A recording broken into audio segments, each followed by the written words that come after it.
شمر کے پیچھے جب فوجیں لگی نا مختار کی، تو امام زین العابدین مدینے کے مضافات میں رہتے تھے، خیمہ لگا لیا تھا، اللہ اللہ کرتے۔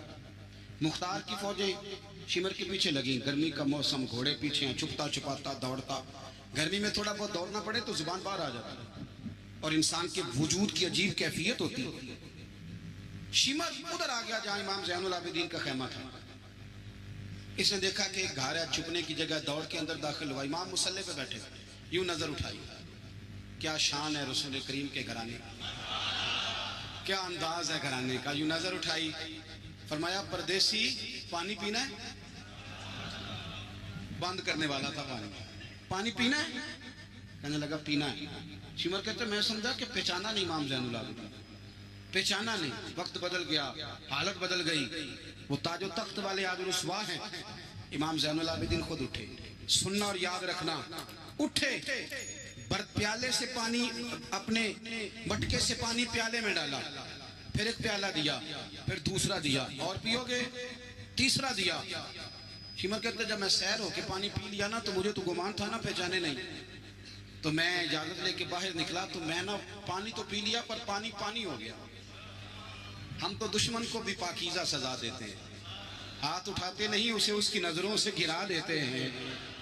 کہتے ہیں کہ پانی پانی ہو گیا، یار میں نے پانی بند کیا، پیاسے رکھا 3 دن اور مجھے پلا رہے ہیں۔ شرم آئی اور میں نے کہا مار تو اب جانا ہی ہے، تو زین العابدین سے سچی بات نہ کر لے۔ میں اندر گیا تو امام پھر گردن جھکائے بیٹھے تھے، تو میں نے کہا زین العابدین شاید آپ نے پہچانا نہیں۔ تو امام صاحب نے نظریں اٹھائی تو آنکھوں میں آنسو تھے۔ فرمایا کیوں نہیں پہچانا؟ جب تو اندر داخل ہوا ہے تو مجھے 6 مہینے کا علی اصغر اسی وقت یاد آ گیا تھا۔ جب تو اندر آیا ہے تو میرے چچا کے کٹے ہوئے بازوؤں میں جو درد تھا اور میری پھوپھی کی آنکھوں میں جو آنسو تھے مجھے سارے یاد آئے تھے، اور وہ کہاں کربلا اور کہاں دمشق تم نے نیزے پہ لٹکا کے میرے باپ کا جو سار گلیوں میں گھمایا مجھے سارا یاد آیا تھا۔ شمر کہتا میں نے گھبرا کے کہا پھر پانی کیوں پلایا؟ اگر پہچان گئے تھے تو پانی کیوں پلایا؟ کہتا یوں کر کے آنسو پوچھے امام نے۔ فرمانے لگے میری مجبوری ہے، میں ساقی کوثر کا نواسا ہوں، میری مجبوری ہے، مجھے پلانا تھا، میں مجبور ہوں اس لیے کہ مصطفیٰ کا نواسا ہوں۔ انہوں نے ہمیں سکھایا ہے کہ جو پانی نہ دے اسے پیالے بھر بھر کے پلانا چاہیے۔ کدھر گیا میرا اور آپ کا کردار؟ چھوٹے چھوٹے دل، اتنی اتنی بات میں جھگڑا۔ ہو سکتا ہے ساقی صاحب سے بھی میں ناراض ہو جاتا اگر سٹیج پہ بڑی کرسی نہ رکھتے، اتنا سا دل بس۔ ہو سکتا ہے بگڑ جائے ایک دوسرے سے کہ مجھے بلایا ہی نہیں، نعرے نہیں لگائے، بندہ استقبال کوئی نہیں بھیجا۔ او بھائی یہ تو چھوٹے لوگ اس طرح کی باتیں کرتے ہیں، یہ تو کچی پکی باتیں۔ جو آدمی بڑا ہوتا ہے وہ استقبال سے بڑا نہیں ہوتا، جو بڑا ہوتا ہے وہ بڑی کرسی سے بڑا، جو بڑا ہوتا ہے وہ آگے بیٹھنے سے بڑا نہیں ہوتا، صدر صدر ہی ہوتا ہے، وہ جہاں بھی بیٹھ جائے وہ صدر ہی ہے۔ ان چکروں سے باہر اہل بیت اطہار کا اسوہ نور، خوبصورتی، بات کو سمیٹنا ہے چونکہ وقت عشاء قریب ہے۔ کیوں نکلے امام حسین یزید کے خلاف؟ یزید تو جامع مسجد دمشق کا خطیب تھا، پتہ ہے آپ کو؟ چلیں آپ پتہ چل گیا؟ داڑھی والا آدمی، علماء جانتے ہیں، جبہ پہنتا تھا بڑا شاندار، حج کے خطبے دیتا تھا، حج کے۔ ہمارے تو حکمرانوں کو سورۃ اخلاص نہیں آتی، پھر بھی آپ کہہ کے دیکھیں، وہ کہیں گے سب سے زیادہ مذہب کا پتہ ہی مجھے ہے۔ یزید داڑھی والا، پگڑی والا، امامے والا، جبے والا، حج پڑھانے والا، تو امام آپ کو کیا ضرورت پڑی تھی اس کے خلاف نکلے اور اس طرح نکلے کہ بچے قربان کرا دیے؟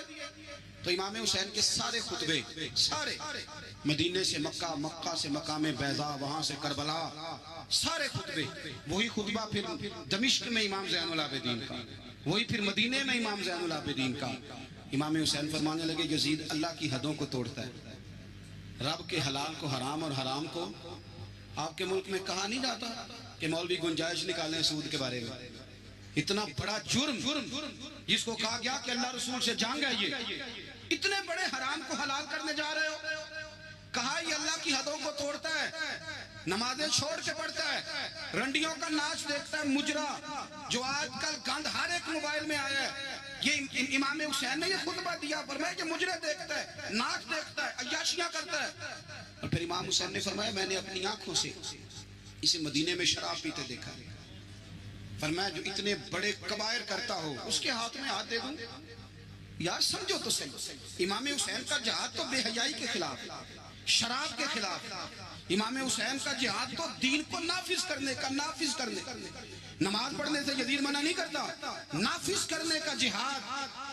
امام نے بچے کٹوا دیے، لیکن الیکشن میں بڑے شرابی کی بڑی فوٹو کے نیچے چھوٹی میری بھی لگی ہے، اور میں سب سے بڑا حسینی، سب سے بڑا، یرانے سارے شرابیوں سے، یزیدیوں سے، اور سب سے بڑا حسینی میں۔ سارا گند ملت کے جوانوں کے موبائلوں میں، لڑکیوں کے کالج کے آگے لڑکوں کا رش، اور بہت ساری بچیاں بیچاری پڑھنا چھوڑ گئیں، کالج چھوڑ گئیں، اس لیے کہ باپ نگرانی نہیں کر سکتا، ڈیوٹی نہیں دے سکتا۔ اور بھائی یہ سارے حسین کے ماننے والے ہیں، یہ امام علی مقام کے ماننے والے ہیں۔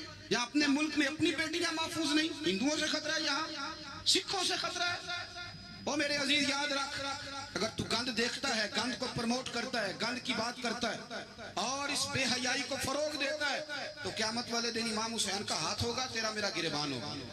حضرت علی اکبر میدان محشر میں کھڑا کر کے سوال کریں گے کہ میں نے بازو کٹوا دیے اور تیرے ہاتھ چلتے رہے گندگی کے لیے، اس کو پروموٹ کرتا رہا۔ حضرت علی اکبر سوال پوچھیں گے۔ نوجوانوں یاد رکھنا، نوجوان وہ نہیں ہوتا جو کہتا ہے کہ میں جدھر جاتا ہوں تو ادھر میں ہی میں ہوتا ہوں، مرضی سے سوتا ہوں، مرضی سے اٹھتا ہوں، مرضی سے کھاتا ہوں، 15 لڑکیوں کے میرے موبائل میں نمبر ہیں۔ یہ جوانی نہیں، یہ تو کمزوری ہے، آپ یہ تو نفس کی غلامی ہے۔ جوان تو وہ ہوتا ہے جتنا قد اونچا ہو اتنی نظریں جھکی ہوئی ہیں۔ جوان تو وہ ہوتا ہے جتنا زیادہ اللہ قوت دے، اپنے سارے معاملات کو، اپنی عقل کو، اپنی قوت کو وہ در رسول کا غلام بنا دے۔ محمد بن قاسم آئے یہاں لڑنے کے لیے، راجہ دہر سے مقابلہ، 17 سال کا نوجوان، کتنے سالوں کا بول کے بتائیں؟ 17.5 سالہ منڈا کی کر لیندہ ویسے، برگر کھانے کے علاوہ، گھر میں لڑائی کرنے کے علاوہ۔ اور یہ غلطی ہماری ہے، ہمارے ہاں کوئی بڑا نہیں ہوتا، جب بچہ ہوتا ہے تو کہتے ہیں ابھی بچہ ہے، اس لیے غصہ کرتا ہے، اور جوان ہو جائے تو کہتے ہیں خون گرم ہے، بوڑھا ہو جائے تو کہتے ہیں انہیں پتہ ہی نہیں لگتا۔ تے سیانے ہونے دی کیڑی عمر ہے جی، وہ بھی بتا دیں، اس کا بھی کوئی بہانہ بتائیں، کب سمجھدار ہوگا؟ 17 سال کا نوجوان، عشق لگا سی کھیڈاں کھیڈ دی، تو پھر کھیڈاں بھول گئیاں، کجل پایا سی یار دے ویکھنے، پھر وہ یاد وچ روندیاں ہی ڈول گئیاں۔ حیدر شاہ اس گلی کدے نہ رول دی، پر ہن تے رول گئی۔ محمد بن قاسم آئے تو ایک بزرگ نے دیکھا محمد بن قاسم بڑے پریشان ہیں، کہنے لگے پتر خیر ہے، خیر ہے؟ تو کہنے لگے حضور نہ تو رسموں کا پتہ ہے ہندوستان کے، اور سنا راجہ دہر کی فوج بھی بڑی مضبوط ہے، کیسے لڑوں گا؟ کہنے لگے بیٹے تو ہمت کر، میں دعا کروں، اللہ تیری مدد کرے۔ چند دنوں کے بعد وہ بزرگ پھر ملے تو محمد بن قاسم بڑے حشاش بشاش، تو بزرگ کہنے لگے آج بڑے حشاش بشاش ہو، خیریت ہے؟ محمد بن قاسم کہنے لگے حضور مجھے پتہ چل گیا 2 سے 2.5 گھنٹے لڑے گا، راجہ دہر پھر بھاگ جائے گا، اس سے زیادہ میرے مقابلے میں ٹھہرے گا نہیں۔ کہا کیوں؟ کہنے لگے میں نے پتہ کرایا وہ نظر کا گندہ ہے، میں نے معلومات کرائی ہیں، اس کی تو پھپھی کی، ماموں کی، خالہ کی، چچا کی بیٹی اس کی گندی نظر سے محفوظ نہیں، جن کے پیٹوں میں رزق حرام ہو اور آنکھوں میں بے حیائی ہو، وہ کبھی کسی میدان میں کھڑے نہیں رہ سکتے، 2 گھنٹے سے زیادہ کھڑا نہیں رہے گا۔ کہنے لگا حضور میں 17 سال کا نوجوان ہوں، یا میں نے کعبہ دیکھا ہے یا قرآن دیکھا ہے، اور جب دل زیادہ للچاتا ہے تو مصطفیٰ کی قبر انور کو دیکھا کرتا ہے۔ ہم نے باحیا زندگی رکھی ہوئی ہے اپنے مزاجوں میں۔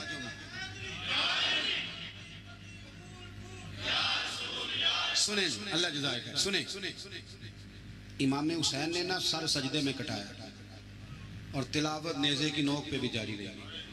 آج محفل سے جانے کے بعد اس نے 2 نفل نہیں پڑھنے اور سپارہ قرآن پاک کا نہیں پڑھنا، مجھے یہ لگتا ہے کہ اس نے بھی محفل کا مزہ نہیں چکھا۔ کم از کم اتنا تو کرو یار کہ سپارہ روز کا۔ حضرت عبداللہ ابن زبیر امام حسین کی شہادت پر تقریر کر رہے تھے اور فرما رہے تھے تم نے کوفیوں ظالموں اس کو شہید کر دیا جو 3 دن سے پہلے قرآن پاک ختم کیا کرتے تھے، اور میں جب بھی دن میں انہیں ملتا تھا انہوں نے روزہ رکھا ہوا ہوتا ہے۔ 3 دن میں قرآن ختم کریں تو روز کے کتنے سپارے بنے؟ تو میں اور آپ کتنے پڑھتے ہیں؟ میں گزارش کرتا ہوں، میں منت کرتا ہوں، کچھ نہ ہو سکے نا، میرے اسلاف فرمایا کرتے تھے کچھ نہ ہو سکے تو قرآن مجید ایک دفعہ گھر میں کھول ہی لیا کرو۔ فرماتے تھے اس کے صفوں سے ایسا نور نکلے گا کہ تمہارا گھر روشن ہو جائے گا، اسے کھول ہی لو۔ قرآن سے پیار کرو، اسلام سے پیار کرو، دین کو اپناؤ۔ بچے اس وقت نہیں نماز پڑھیں گے جب آپ گھر میں لیکچر دیں گے کہ نماز پڑھنا چاہیے. آپ مصلی بچھا لیں, 1.5 سال کا بچہ بھی آپ کے ساتھ کھڑا ہو جائے, اس کو پتا کوئی نہیں نماز کیا ہے, پر ابا پڑھ رہا ہے تو وہ انشاءاللہ پڑھے گا. ماں سویرے قرآن مجید کھول لے, 3 سال کی بیٹی جس کو کچھ نہیں آتا وہ بھی سکاف لے کے نا اور سپارہ لے کے الف با تا سا پڑھے گی. او میرے بھائی, پھر وہ جب 3 سال کی بیٹی اپنے باپ کے لیے ہاتھ اٹھا کے دعا مانگے گی نا, تو مجھے لگتا ہے اللہ رحمتوں کے سارے دروازے کھول دے گا. اس لیے اپنی زندگی کو سجائیں, سنواریں. محبتیں تقاضا کرتی ہیں کہ محبوب کو تحفے دیے جائیں. محبتیں تقاضا کرتی ہیں کہ محبوب کے لیے قربانی دی جائے. وہ عاشق جھوٹا ہوتا ہے جو محبت تو کرتا ہے قربانی کوئی نہیں دیتا. وہ ناکام عاشق ہوتا ہے جو محبت تو کرتا ہے پر محبوب کے لیے کوئی تکلیف برداشت نہیں کرتا. میرے رسول کریم علیہ السلام نے نا, ہمارے ہاں لوگ سمجھتے ہیں جی میں لاڈلا ہوں. جی بھئی کیا مطلب, کہتے ہیں میں لاڈلا ہوں, مجھ سے پیار بڑا کرتے ہیں. آپ کو پتہ ہے لاڈلا کون ہوتا ہے؟ نبی پاک صلی اللہ علیہ وسلم نے فرمایا میں اپنے رب کا سب سے زیادہ محبوب ہوں اور سب سے زیادہ تکلیفیں بھی مجھے ہی آئیں گی. لاڈلا اس کو کہتے ہیں جس کو آنکھوں پہ بٹھایا جائے, کہ لاڈلا تو وہ ہوتا ہے جسے تکلیف سہنی پڑتی, جو آزمائش میں ہوتا ہے, جو اذیت میں ہوتا ہے, وہ لاڈلا ہوتا ہے. حضور فرمانے لگے, سنو میری بات کو, اس کو سمجھو. فرمایا میں اللہ کا سب سے زیادہ محبوب ہوں اور سب سے زیادہ تکلیفیں بھی مجھے آئی ہیں, اس لیے کہ میں اس کا محبوب ہوں. بھائی یہ محبت کا رستہ ہے. اگر آپ لاڈلے ہیں تو بتاؤ پھر اذیت کتنی اٹھائی, اگر آپ لاڈلے ہیں تو تکلیف کتنی برداشت کی. جتنے لاڈلے ہیں حضرت آدم سے لے کر میرے محبوب تک, سب نے تکلیفیں اٹھائیں. حضور کے صحابہ نے بڑے غم سہے, زخم پہ زخم کھا کے جی, خونے جگر کے گھونٹ پی, آہ نہ کر لبوں کو سی, یہ عشق ہے کوئی دل لگی نہیں. ہمارے ہاں نا لوگ سمجھتے ہیں موج لگ جائے گی لاڈلا بن جاؤں گا. بھائی یاری تیری سونا اور ازمیشاں بھی تیری آگ, اے سونا پرکھیا جامدائی پہلو نہ لگاں دے لگ. آپ سمجھ لیں اس بات کو کہ یہ سراسر لاڈلا ہونے کا معنی سراسر امتحان ہے. نبی کریم صلی اللہ علیہ وسلم کی اہل بیت رب کریم کے بڑے محبوب ہیں اور نبی پاک کے بڑے لاڈلے ہیں, اور حضور کے جتنے بھی لاڈلے تھے وہ سارے آزمائشوں میں, سارے. لاڈلا وہ پیر صاحب کا بیٹا ہوتا ہے جو کرتا کراتا کچھ نہیں, وہ مادرزاد ولی ہے جی, لاڈلا ہے. مطلب کیا کہتے ہیں یہ کچھ بھی نہیں کرتا, 4-5 بندے ہوتے ہیں جو اس کے جوتے اٹھاتے ہیں, ٹیشو پکڑتے ہیں, آگے پیچھے دوڑتے ہیں. یہ لاڈلا ہے. لاڈلا تو وہ ہے اس کو درد ہو, اس کو آزمائش ہو, اس کو تکلیف ہو, جو نکلا ہوا ہو, جو کچھ کر رہا. نبی پاک علیہ السلام کے اہل بیت لاڈلے. سیدہ عائشہ صدیقہ فرمایا کرتی تھی حضور کی ازواج میں سے حضور کو سب سے زیادہ پیار سیدہ خدیجہ الکبریٰ کے ساتھ. سیدہ خدیجہ الکبریٰ رضی اللہ تعالیٰ عنہ مومنوں کی مائیں ہیں. حضور علیہ السلام سے نکاح ہونے سے پہلے وہ مکے کی ملکہ شمار ہوتی تھی. سونا ہے, چاندی ہے, تجارت ہے, کاروبار ہے, گھر ہے, ہر چیز. آپ فرماتی ہیں 20 کنیزیں میرے پاس ہوتی تھی, میں نے کبھی پانی کا پیالہ بھی اٹھ کے نہیں پیا تھا, اور پھر میں لاڈلی ہو گئی نبی پاک, پھر لاڈلی ہو گئی, پھر حضور کی نظر کرم مجھ پر پڑی, پھر محبوب کریم علیہ السلام نے مجھے قبول فرمایا, اور پھر رنگ کیا بنا. ظہر کے وقت, ابن اسحاق کہتے ہیں ظہر کے وقت نبی کریم کی بارگاہ میں ساری دولت, ساری کنیزیں, سارے غلام حضرت خدیجہ نے دیے. ظہر کے وقت, عصر سے پہلے میرے نبی نے سارا کچھ تقسیم فرما دیا. یہ بطور مثال بیان کرتے ہیں, فرماتے ہیں یوں سمجھو کہ ظہر کے وقت دیے اور عصر سے پہلے حضور نے بانٹ دیے. وہ بی بی جس نے کبھی پانی کا پیالہ نہیں پیا تھا, پھر وہ گھر میں جھاڑو دیتی, پھر وہ چولہے میں آگ جلاتے, اور پھر وہ خاتون, دیکھیں نا بندہ غریب سے امیر ہو جائے تو گزارا ہو جاتا ہے, اور امیر سے غریب ہونا پڑ جائے بڑی مشکل ہوتی. حضرت خدیجہ الکبریٰ نا باورچی خانے سے کھانا پکا کے نکلی, چولہا جلایا, اور جب نکلی تو 17 پیوند تھے پورے وجود پر کپڑوں کے. تینوں لب دیاں آپ گواچے, سانو اپنی خبر نہ کوئی, ساتھوں پہاڑے نہیں ککھ گلیاں دی. ہن تے سانو آکھ دے لوگ شدائی, ننگ نموس دا ساڑ کے چولا, گل پہنے تاج گدائی, او سجنا اپنا آپ گوایا ہے تاں یار نے چاتی پائی. نبی کریم صلی اللہ تعالی علیہ وسلم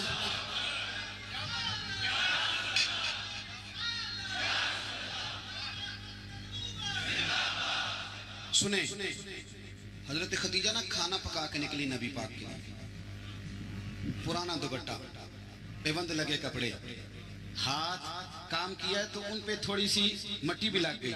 بی بی صاحبہ کھانا پکا کے جب لائی نا حضور کی بارگاہ، ادھر دیکھنا میری طرف، بارگاہ، یہ بیٹی کو سکھاؤ، یہ بیٹی کو، یہ دیسے ہم بیویوں کو بتاتے ہیں، یہ بیٹی کو سکھاؤ، اسے پتہ چلے کہ جب عورت خود خامند کے لیے کھانا پکا کے لے جاتی ہے تو پھر اسے اعزاز کیا ملتا ہے۔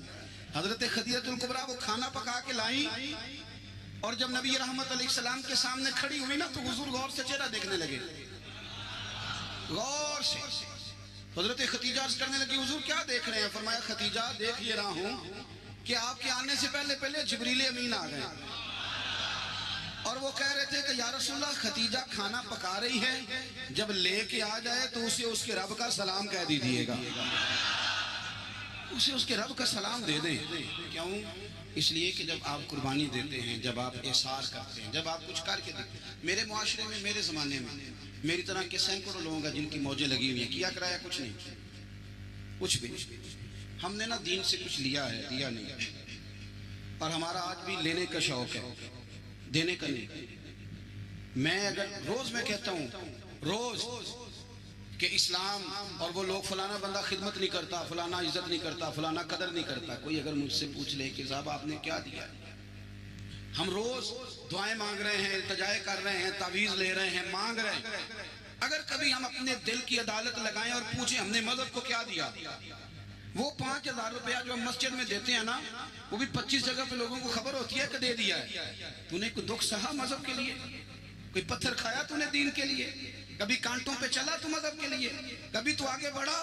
دین نبی دا وانگ یتیمہ رووے تے کرلاوے تے آکھے میں کتھوں لباں عمر بہادر، جڑا مینوں سینے لاوے۔ تو حال ہی کوئی نہیں، کوئی پوزیشن نہیں۔ جو لوگ تھوڑا بہت دین کا کام کر رہے ہیں، علماء اور مشائخ، ان پر بھی ہماری تنقید سانس نہیں لینے دیتی، وہ بھی ہمارے نزدیک شاید وہ مخلوق ہی نہیں جس سے ہم پیار کریں، ہم انہیں حصہ نہیں بنانا چاہ رہے معاشرے کا، کبھی ان سے انسلاک نہیں چاہ رہے۔ دوستو مذہب کو تو ضرورت ہے۔ میں سینکڑوں ایسے لوگوں کو جانتا ہوں جن کی بغل میں P H D, M Phil, M S C کی ڈگریاں ہیں، پر دین کی الف بات آسا کو نہیں جانتے۔ اور ہم کیا کر رہے ہیں؟ میری طرح کے بندے تقریریں کر رہے ہیں، وہ کہہ رہے ہیں لوگوں کو دیکھو جی قوم کتنی خراب ہو گئی، لوگوں کو جنازہ نہیں آتا۔ اگر کوئی مجھ کو کھڑا کر کے پوچھ لے کہ آپ نے کتنوں کو یاد کرایا، اس کا کیا جواب ہے میرے پاس؟ لوگوں کو جی دعائے قنوت نہیں آتی تو بھئی آپ نے کتنوں کو یاد کرائی؟ بتائیے کتنوں کو آپ نے مغرب کے وقت، عشاء وقت بلا کے کہا بھائی ادھر آؤ؟ ہمارے ایک بزرگ تھے تو ان سے کسی نے کہا حضور دین کی تبلیغ کس طرح کرنی چاہیے؟ بندہ سادہ تھا، فرمانے لگے تجھے علمی ماحول میں نہیں سمجھاؤں گا، تیری زبان میں سمجھاؤں گا، دین کی دعوت، دین کا پیغام، دین کی تبلیغ کیسے کرنی چاہیے۔ فرمانے لگے کم از کم اسی طرح کر لیا کرو جس طرح کسی سے ادھار پیسے لیتے ہیں۔ کس طرح لیتے ہیں بلا؟ ٹیلی فون پہ کہہ دیتے ہیں 2 لاکھ دے جائیں، السلام علیکم بھائی جان آپ سے کام تھا، وہ کہتا بتاؤ، کہتے نہیں ٹیلی فون والا نہیں، بتاؤ کہاں ہو؟ وہ کہتا میں 1:30 بجے آؤں گا، کہتا میں 1:15 دروازے پہ کھڑا رہوں گا، پھر اس کے گھر پہنچ جاتا ہے، پھر جا کے اس دکھ سے اپنی کہانی سناتا ہے کہ شاید سامنے والا رو ہی پڑے، اور اکیلے میں۔ ایسے ہوتا ہے کہ نہیں؟ چلو نہ ہی کر دو مجھے پتا چلے کہ ہوتا ہے کہ نہیں؟ اس دکھ سے داستان سنائے گا کہ رو ہی پڑے وہ، اور پھر قسمیں اٹھائے گا کہ بندہ بڑا اچھا ہوں، واپس بھی ٹائم پہ کر دے گا۔ جب اپنے حق میں قائل کرنا ہو تو اس کے پاس درجنوں طریقے، اور اگر اللہ رسول کے حق میں قائل کرنا ہو پھر پتہ کیسے تبلیغ ہوتی ہے؟ دروازے پہ ایک بندہ کھڑا ہے، یہ نماز پڑھنے آ رہا ہے تو اس کو کہتا ہے وہ پڑھ لے کر نماز دینے پیسے کتنے کر دینی، یہ دعوت دے رہا ہے نماز کی، وہ کیا کہتا ہے؟ کہتا ہے جا تو اپنی قبریں پہنا ہے، میں اپنی قبریں پہنا۔ اس طرح دعوت ہوگی دین کی، اس طرح پیغام پھیلے گا۔ یہ جب ہم نعرہ لگاتے ہیں نا تاجدار ختم نبوت زندہ باد، یہ عقیدہ ہے، یہ اسلام کی اساس ہے۔ اور آپ کو پتہ ہے جب آپ نے کہا نبی پاک آخری نبی ہیں تو پھر آپ کی ذمہ داریاں کتنی بڑھ گئی، یہ پتہ ہے آپ کو؟ پھر آپ آرام سے گھر بیٹھ سکیں گے، پھر 10 گھنٹے کی نیند کریں گے، پھر آپ کے پاس ٹائم نکلے گا مری جانے کا، پھر آپ کے پاس وقت ہوگا کہ آپ جا کے کسی ہوٹل پہ ہوٹلنگ کریں۔ حضور تو آخری نبی ہیں، اب دین کا سارا کام تو رسول اللہ کی امت نے کرنا ہے، تو امت کے پاس تو بور ہونے کے لیے بھی بڑا ٹائم ہے۔ فیس بک کے لیے بڑا ٹائم. بھائی جتنے محبوب تھے, جتنے پیارے تھے, انہوں نے قربانیاں دی. سیدہ طیبہ طاہرہ حضرت فاطمہ الزہرا. یارو کائنات میں اتنا پیار, حضور کی 4 بیٹیاں ہیں, یہ چھوٹی تھی. جتنا پیار میرے نبی نے سیدہ سے کیا ہے. کا لوگوں اس کو الگ نہ سمجھنا, فاطمہ تو بدعۃ منی, یہ میرے جگر کا ٹکڑا ہے, میرے وجود کا حصہ ہے, الگ نہ سمجھنا. لیکن جتنی تکلیف حضرت فاطمہ نے اٹھائی ہے, توجہ ہے میری بات پر. کسی نے پوچھا بی بی صاحبہ گھر سے کب نکلی پہلی دفعہ, کب نکلنا پڑا؟ تو حضرت فاطمہ رو پڑی, فرمانے لگی میری والدہ وصال کر گئی تھی, جناب ابو طالب کا انتقال ہو گیا. مجھے کسی نے آ کے خبر دی کہ فاطمہ حضور حرم کعبہ میں سجدے میں تھے اور کفار نے اونٹ کی وزنی اوجڑی, اونٹ کی اوجڑی وزنی ہوتی ہے, وہ لا کے حضور کے کندھے پہ رکھ دی ہے. مولا علی بھی مکے میں موجود نہیں, جناب صدیق اکبر بھی نہیں. تو فاطمہ چلو چلو ذرا.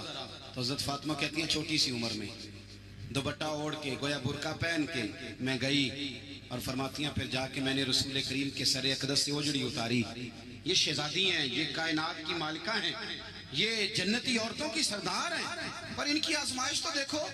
فرماتی ہیں میں نے وہ اوجڑی اتاری, پھر حضور کو انگلی تھام کے میں لائی آب زمزم کے کنویں پر, پھر میں نے رسول کریم صلی اللہ تعالی علیہ وسلم کے سر اقدس پر زلفوں پر پانی ڈالا, پھر میں نے دھویا.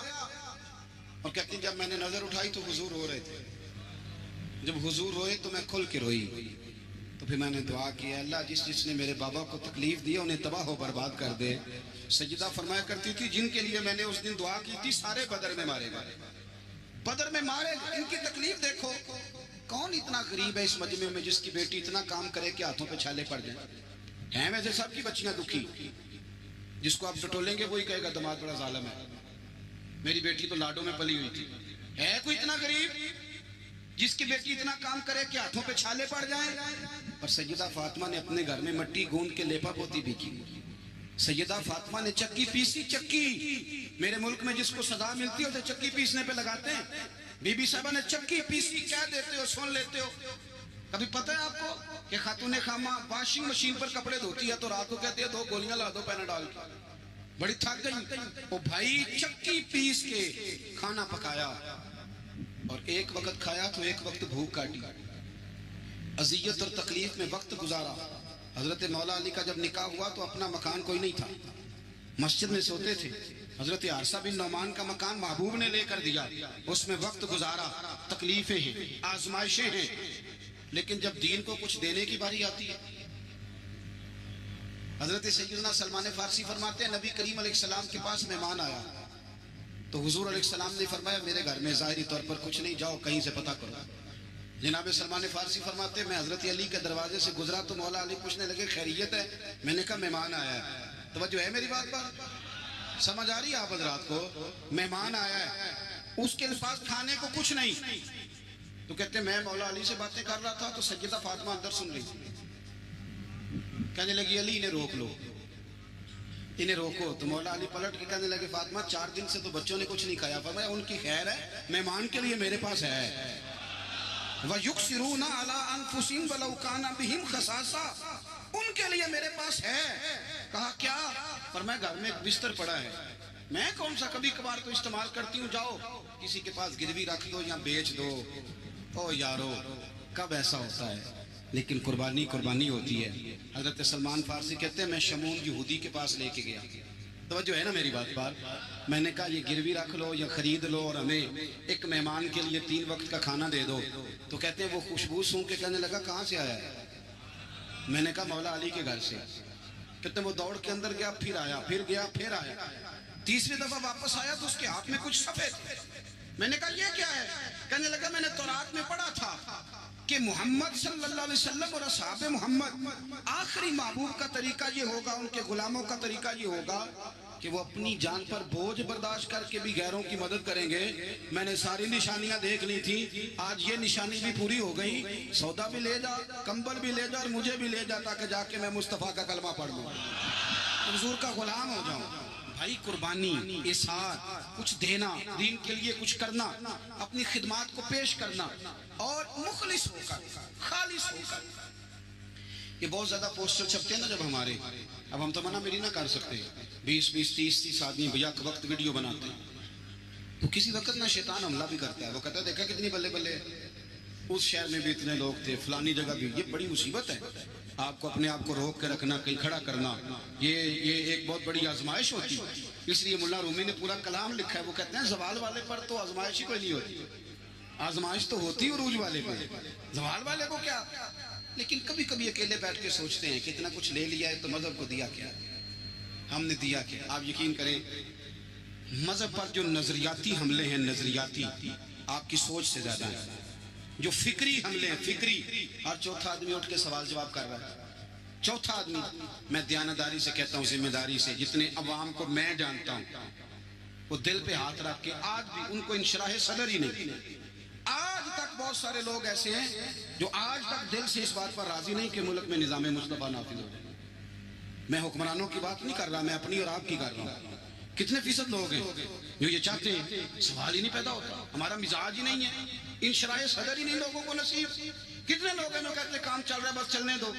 دین کے لیے خدمات کرنا، اپنا پیش کرنا، دو لفظ بول کے تائید کرنا، کسی مسجد سے پیار کرنا، کسی مدد۔ یہ ہمارے یہاں زلزلہ آیا کشمیر میں، ایک مدرسہ بھی ٹوٹ گیا، 25-26 بچے زخمی ہوئے۔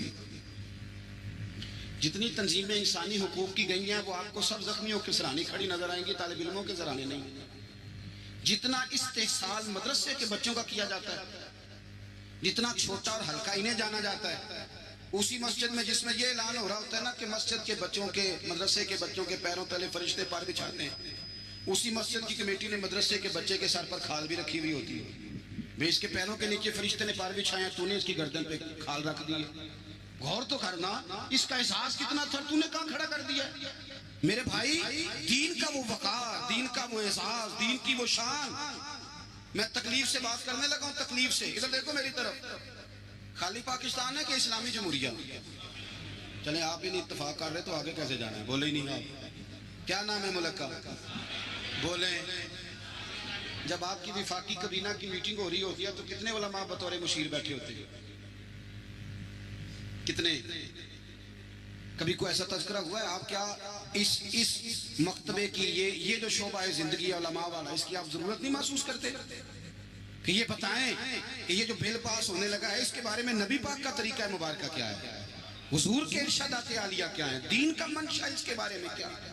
ہمارا مزاج نہیں، ہمارا ذوق نہیں۔ میرے عزیز، دین کے لیے کچھ کرنا، اپنے مذہب کو سپورٹ کرنا، اس کی فکری سرحدوں کی حفاظت کرنا۔ میں بکری سوچے دیکھتا ہوں نوجوانوں کی، اور بہت سارے بچے آ کے کہتے ہیں حضرت جی دلوں میں ایسے خیالات آتے ہیں اگر زبان پہ لائیں تو شاید لوگ ہمیں قتل کر دیں۔ وجہ کیا ہے؟ وجہ یہ ہے کہ ایک منظم سازش کی گئی، ایسی باتیں چھوڑی گئی جنہوں نے ذہنوں میں انتشار پیدا کیا، جنہوں نے لوگوں کو تباہ کیا۔ میرے رسول پاک سید عالم صلی اللہ علیہ وسلم کے خاندان نے کمال قربانی دی، ایک شخص نے آگے بڑھ کے، کیوں بھلا؟ اس لیے انہیں سمجھ آ گئی تھی مصطفیٰ کا نظریہ بڑا ہی سچا ہے۔ جب تک یقین کامل نہیں ہوتا تب تک قربانی نہیں دی جا سکتی۔ اور پھر ان لوگوں نے نا دین کو اپنے اوپر طاری کیا۔ میرے ملک میں دین منایا جاتا ہے بڑے شوق سے، منانا بھی چاہیے، 12 ربیع الاول کو منانا چاہیے، بلکہ میں تو کہتا ہوں اب یہ مسئلہ نہ پوچھا کرو کہ میلاد کرنا چاہیے کہ نہیں کرنا چاہیے، اب یہ پوچھا کرو کہ جھنڈیاں وضو کر کے لگانی چاہیے کہ بغیر وضو کے بھی لگ جاتی ہیں، تو یہ پوچھا کرو بھائی۔ اب آگے بھی بڑھو کہ ساری زندگی یہی رہنا ہے؟ 7 پشتیں ہو گئیں، 10 پشتیں میلاد منا رہے ہیں ہم لوگ، ابھی تک پوچھ رہے ہیں لوگ ہر ربیع الاول میں، تو بھائی کھل کے مناؤ۔ لیکن یارو، ایک شخص نا انڈیا کا 10 سال وزیر اعظم رہا، پگڑی والا تھا، سکھ، 10 سال۔ سڈنی میں ایک سربراہ کانفرنس منعقد ہوئی تو سکھ سے کسی نے پوچھا کہ یہاں سارے پینٹ کوٹ والے ہیں، تو داڑھی پگڑی میں عجیب نہیں لگتا؟ اور اب عام آدمی نہیں تھا، پی ایچ ڈی تھا، پڑھا لکھا تھا۔ سنو، کہنے لگا منسٹریاں تو آتی جاتی رہتی ہے پر گرو کا دھرم کون چھوڑے؟ تو شادی پہ ٹوپی چھوڑ جاتا ہے، تو پگڑی پہ سنت، تو برات والے دن ہی سنت بھول جاتا ہے، تجھے یاد ہی نہیں رہتا۔ یعنی کول ہو گئے تو مولوی منگاؤ، 10 آیا تو نعت خواہ بلا لو، 6 آیا تو قاری صاحب۔ کیوں جی؟ دکھ کا موقع ہے، اور جب خوشی کا موقع ہو، سکھوں کا رشتہ اللہ رسول سے نہیں، تازہ کا حج کر کے حاجی صاحب آئے ہیں، تازہ اور ان کے بچے کی شادی ہے تو ان سے پوچھا حاجی صاحب وہ مہندی والے دن بچوں نے بڑی تباہی کرتے میں تو ڈیرے تھے میں نہیں پتا منڈے کی کرتے سن حاجی بھی کیتی جاندے ہو تے لو بھی پیتی جاندے ہو کھو کے مال یتیماں دا تے بھیج مسیتی جاندے ہو پھٹ دلاں دے سیندے نہیں تے ٹوپیاں سیتی جاندے ہو نفس دے چھری پھیر دے نہیں تے دمبے کیتی جاندے ہو فرض بھلائی بیٹھے ہو نفلا نیتی جاندے ہو او دسو تے صحیح بلے شانو ایک ہی کیتی جاندے ہو او دسو تے صحیح بلے شانو ایک ہی کیتی جاندے ہو او صاحب دین کا یہ معیار ہے کھول کے مناؤ تو اپنانا کس نے وہ کسی اور سے جا کے کہیں داڑھی رکھ لے میرے پاس ایک صاحب جمعہ پڑھنے آتے تھے تو چھوڑ گئے کچھ دنوں کے بعد ایک جگہ مجھے مل گئے کہنے لگے میں جمعہ پڑھنے نہیں آ رہا آپ نے پوچھا ہی نہیں میں نے کہا جب آپ نے شروع کیا تھا تب بھی میں نے نہیں پوچھا تھا کہ کیوں شروع کیا میں نے تو نہیں پوچھا تھا مرضی سے شروع کیا تھا آپ نے چھوڑ گئے تو تب بھی مجھے نہیں پوچھنا چاہیے تھا ٹھیک ہے آپ کی موت ہے چلو اگر آپ کا ارادہ ہے کہ میں پوچھوں تو بتائیں کیوں چھوڑ گئے کہنے لگے آپ ہر جمعہ داڑھی کی بات شروع کر دیتے مطلب کو بندہ مس بھی کر دیتا ہے میں کہ تو نہیں مڑیا میں نے موڑ چڑھیا یعنی داڑھی نہیں رکھی جمعہ چھوڑ دیا ہے کہتا ہر جمعہ داڑھی کی بات میں نے پھر اس سے کہا میں نے کہا داڑھی کس کے نبی کی سنت بول کے بتائیں تو کس کو کہہ رکھنے کا کسی پڑوسی کو کسی اور مذہب والے کو اور کچھ کو کسی نے کان میں بتایا کہ چھوٹی سے بھی کام چل جاتا ہے داڑھی کا وزن ہوتا ہے بولیں کبھی کسی نے آپ کو کہا کہ داڑھی میری بہت بڑی ہے تو میرے کندھے تھک گئے تو رکھی ہے تو چھوٹی بھی رکھنی ہے تو بڑی تو میرے محبوب کا طریقہ ہے ایک مٹھی داڑھی کے بغیر تو گزارا ہی نہیں رکھ جو لی تو چھوٹی کا کیا معنی ہوگا ویسے بھی جو حسن اور نورانیت مٹھی داڑھی میں پایا جاتا ہے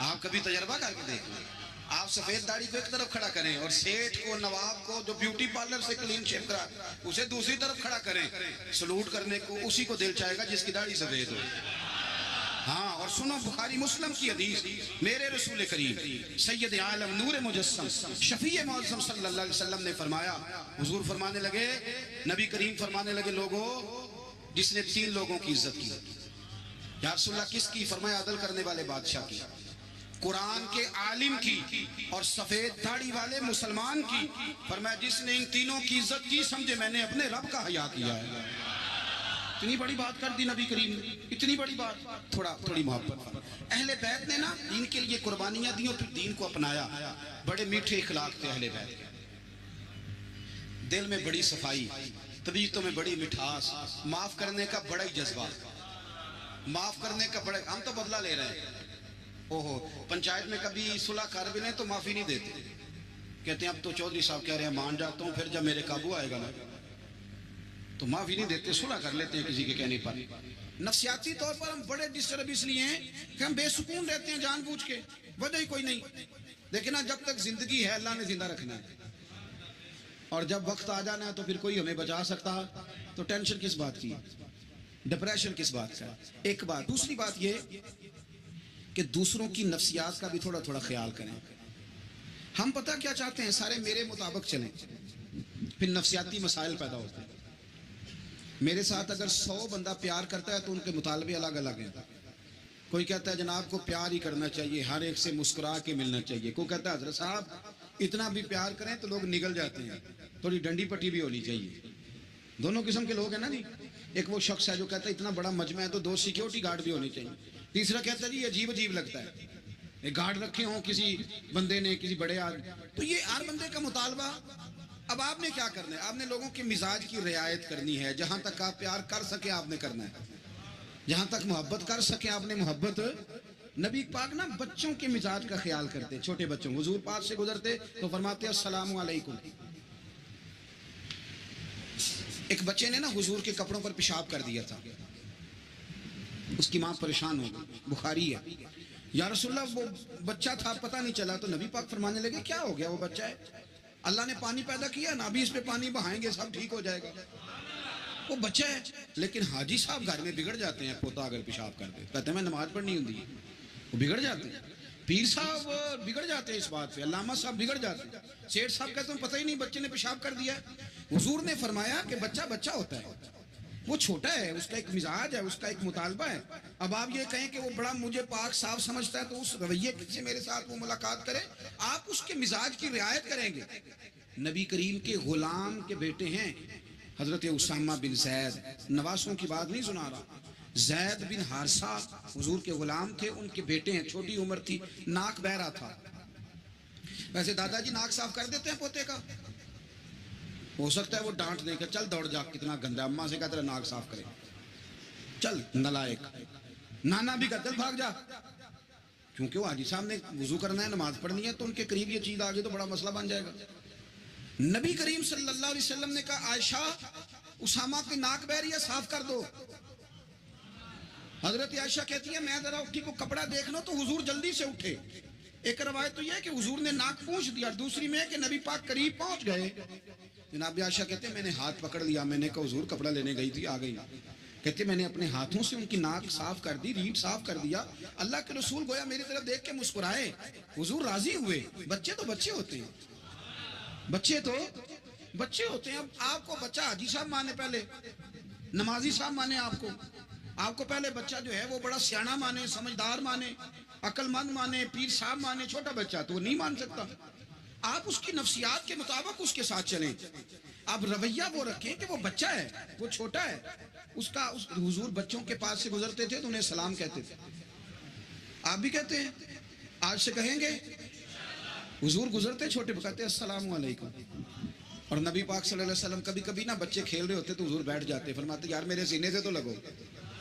حضور زمین پہ بیٹھ جاتے، بچہ یوں ہاتھ پہ، بچہ دوڑا آتا، حضور کے سینے سے جب لگتا تو نبی پاک گر جاتے اور فرماتے اوئے ہوئے تم نے تو مجھے گرا ہی دیا ہے. یہ بچوں کے ساتھ آپ جو رویہ رکھیں گے وہ میٹھا ہوگا. اب آپ کہیں گے چونکہ اب میں ایک عہدے پہ ہوں، میں ایک منصب پہ ہوں، تو یہ آپ کی نفسیاتی کمزوری ہے. پھر کیا ہوتا ہے، بچوں کو ڈانٹ کے رکھا جاتا ہے، بے جا ڈانٹ ڈپٹ، بے جا سختی اور بے جا ان کے ساتھ رویے اور ان کے ساتھ بڑی عجیب و غریب قسم کی جو ہے وہ ہماری جو ہے وہ گھٹن گیپ آ جاتا ہے بچوں کے درمیان. بچے، میں کہا کرتا ہوں، پھر بچے ہمیں دکھ نہیں سناتے، وہ پھر غلط آدمی کو دوست بناتے ہیں، پھر اس غلط آدمی کو اپنی بات بتاتے ہیں، غلط آدمی رازدار بن جاتے ہیں. آپ ان کی نفسیات کے مطابق ان سے پیار کریں، انہیں ٹائم دیں. آپ دیکھیں یہ کیا سوچتے ہیں، کیا کہتے ہیں، اس طرح کا ان کا رویہ ہے بچوں کے ساتھ. پھر نوجوان جب کوئی ہو جاتا ہے تو اس کی سوچیں جوان ہو جاتی ہیں. نوجوانوں سے معذرت کے ساتھ نبی پاک علیہ السلام نے نوجوانوں کی حکومت سے پناہ مانگی، نوجوانوں کی حکومت سے پناہ مانگی ہے، اس لیے کہ نوجوان بڑی جلدی پیار بھی کرتا ہے اور بڑی جلدی نفرت بھی کرتا ہے. سوچیں مضبوط نہیں ہوتی. نوجوان آدمی، جوان آدمی، بکھری ہوئی سوچیں ہوتی ہیں. میرے رسول کریم صلی اللہ علیہ وسلم نوجوانوں سے ان کے مزاج کے مطابق ڈیل کرتے تھے، ان کی طبیعت کے مطابق ان کی ذہن سازی کرتے تھے. ہم نا جوانوں کو وقت نہیں دیتے، ہم مطالبہ کرتے ہیں نوجوان سے کہ وہ ہے نوجوان، باتیں بوڑھوں والی کرے. اگر جوانی میں بوڑھوں والی باتیں کرے تو پھر تو شیخ سعدی کہتے ہیں سارے بوڑھے چھوڑ کے اس نوجوان کے پاس بیٹھو، اس کے پاس فیض زیادہ ہے. اگر ایسا ہو جائے، کیونکہ در جوانی توبہ کردن شیوائے پیغمبری، یہ تو اچھی بات. لیکن میرے عزیز اگر ایسا نہ ہو، ایسا ممکن نہ ہو، تو پھر نوجوان کو آپ اس کی طبیعت کے مطابق ڈیل کریں. آپ اس کی سوچ دیکھیں، اس کا رویہ دیکھیں، اس سے پیار کریں. نبی کریم علیہ السلام کے پاس ایک نوجوان داخل ہوا، اندر داخل ہوتے ہی اس نے فٹافٹ ایک بات کر دی. کہنے لگا یا رسول اللہ مجھے زنا کی اجازت دے دیں. میرے جذبات بہت بھٹک گئے، میں روک نہیں سکتا. ہمارے ہاں ہمارے گھر میں کوئی فون کرے تو ہم غیرت مند بن جاتے ہیں. میری غیرت کو گوارا نہیں کہ کوئی میرے گھر میں فون کرے، اور اگر میں کسی کے گھر میں فون کروں تو پھر غیرت کدھر گئی؟ پھر بھی آپ غیرت مند نہیں صاحب، پھر بھی آپ غیرت مند نہیں. اگر آپ کسی کے گھر فون کرتے ہیں آپ غیرت مند نہیں، تو یاد رکھیں اگر آپ یہ حرکت کر رہے ہیں تو پھر آپ کو بھی تھوڑا احساس ہونا چاہیے نا. نبی کریم صلی اللہ تعالی علیہ وسلم سے اس نے کہا مجھے زنا کی اجازت دے دے. حضور فرمانے لگے آگے آ جاؤ. حضرت عمر کہتے ہیں مجھے بڑا غصہ تھا، میرا دل کر رہا تھا اٹھوں اور 2 تھپڑ ماروں اسے. طریقہ بات کرنے کا. حضور نے بلایا، پاس بٹھایا، تھپکی دی. فرمایا ایک بات تو بتا، تیرے سوال کا جواب پھر دیتا ہوں، ایک بات تو بتا. یا رسول اللہ صلی اللہ تعالی وسلم ارشاد فرمائیے. حضور فرمانے لگے تو پسند کرتا ہے کہ تیری بہن کے ساتھ کوئی زنا کرے؟ پسند کرتا ہے تو کہ تیری بہن کے ساتھ کوئی زنا کرے؟ کہنے لگا حضور میں بات بھی سننا پسند نہیں کرتا. تیری بیٹی کے ساتھ؟ کہنے لگا حضور زبان اس کی کھینچ لوں گا جو یہ بات کرے گا. کہا تیری ماں، تیری پھوپھی، خالہ کا؟ حضور خبردار کسی بندے کو میں اجازت نہیں دوں گا. رسول کریم فرمانے لگے جس سے تو زنا کی اجازت مانگ رہا ہے وہ بھی تو کسی کی بہن ہے نا، وہ بھی تو کسی کی بیٹی ہے. جو غیرت، جو حمیت تجھے اپنے گھر کے بارے میں آتی ہے وہ دوسرے کے بارے میں کیوں نہیں آتی؟ جب نبی کریم نے اس نوجوان کو اس کے مزاج کے مطابق سمجھایا تو اس کی آنکھوں میں آنسو آ گئے. عرض کرنے لگا یا رسول اللہ صلی اللہ تعالی علیہ وسلم، حضور زنا کی ارادہ تو ایک طرف، آج کے بعد میری زبان پر اس کا نام بھی نہیں آئے گا. آپ سامنے والے کی نفسیات کو دیکھیں، آپ اپنے موڈ میں نہ رہیں. مجھے بڑی اچھی طرح یاد ہے ایک دفعہ نا مسجد میں ایک بچے نے نا آدھی بازوؤں کی شرٹ پہن کے نماز پڑھی. ایک بابا جی نے ان کو نا منع کیا، کہنے پورا کپڑے پا کے آیا کر، پتا نہیں تمہیں. وہ کہنے لگا، بچہ کہنے لگا نماز ہو جاتی ہے، بازو آپ فولڈ کر کے ایسے کر کے، بڑے بازو فولڈ کر کے پڑھیں گے تو کراہت ہے، لیکن ویسے بھی آدھے بازو والی شرٹ میں نماز ہو جاتی ہے. لیکن اچھا عمل نہیں، اچھا یہی ہے کہ آپ کے بازو پورے ہوں. تو بزرگ ان سے کہنے پورے کپڑے پہنو، کہنے لگا یہ ہو جاتی ہے نماز. میں بھی تھا تو مجھے انہوں نے کہا جی حضرت صاحب بات سننا. میں نے کہا جی حکم. کہنے لگے ان کپڑوں میں نماز ہو جاتی ہے؟ میں نے کہا جی ہو جاتی ہے. کہنے لگتا ہے منڈا چودھریاں دا ہے، منڈا لگتا ہے چودھریاں دا ہے. فٹافٹ اسی وقت انہی پیروں پہ میں کہا جی ہے واقعی چودھریاں دا بچہ. لیکن مسئلہ یہ ہے کہ دین چودھری کے لیے بھی وہی ہے اور غریب کے لیے بھی. تو آپ اس بچے بیچارے کو اندر آنے تو دیں، اس کو مسجد میں داخل ہونے دیں، انشاءاللہ کپڑے بھی ٹھیک پہن کے آ ہی جائے گا. لیکن ہم نے تو ذہن بنا لیا ہے کہ ہم نے اپنی مرضی کے مطابق لوگوں کو قابو کرنا ہے. ہم لوگ لوگوں کی ذہن کے مطابق اترنے کو تیار نہیں، بس سارے میرے مطابق چلیں. یہ تو بات کو پیشوا کرے گا، مقتدا کرے گا، وہ بھی سمجھائے گا. رسول کریم علیہ السلام لوگوں کو جبرن نہیں جھکاتے تھے، حضور دلائل دیتے. نوجوان بچوں کو موقع دیں، انہیں سمجھائیں، انہیں قائل کریں، ان سے پیار کریں، ان کی نفسیات کو سمجھیں، اس کے مطابق ان کے ساتھ آپ ڈیل کریں، پھر آگے بڑھیں. عورتوں کے بارے میں میرے نبی کریم علیہ السلام نے بڑی نصیحت فرمائی ہے. محبوب کریم فرمانے لگے عورت ٹیڑھی پسلی سے پیدا کی گئی ہے، سیدھا کرنا چاہو گے ٹوٹ جائے گی. کہ جیسی ہے اس کے ساتھ ویسے ہی گزارا کرو، اس کی نفسیات کو سمجھ جاؤ. عورت تھوڑا سا چاہتی ہے کہ وہ کھانا پکائے تو اس کی تعریف کر دی جائے. تو بھائی کھڑی ہے صبح سے باورچی خانے میں، دو لفظ بولنے میں کوئی حرج ہے؟ اور اگر کبھی نمک زیادہ ہو بھی جائے تو کیا خیال ہے بیوی جان بوجھ کے زیادہ ڈالتی ہے؟ اس کا شوق ہے کہ اس کی انسلٹ ہو.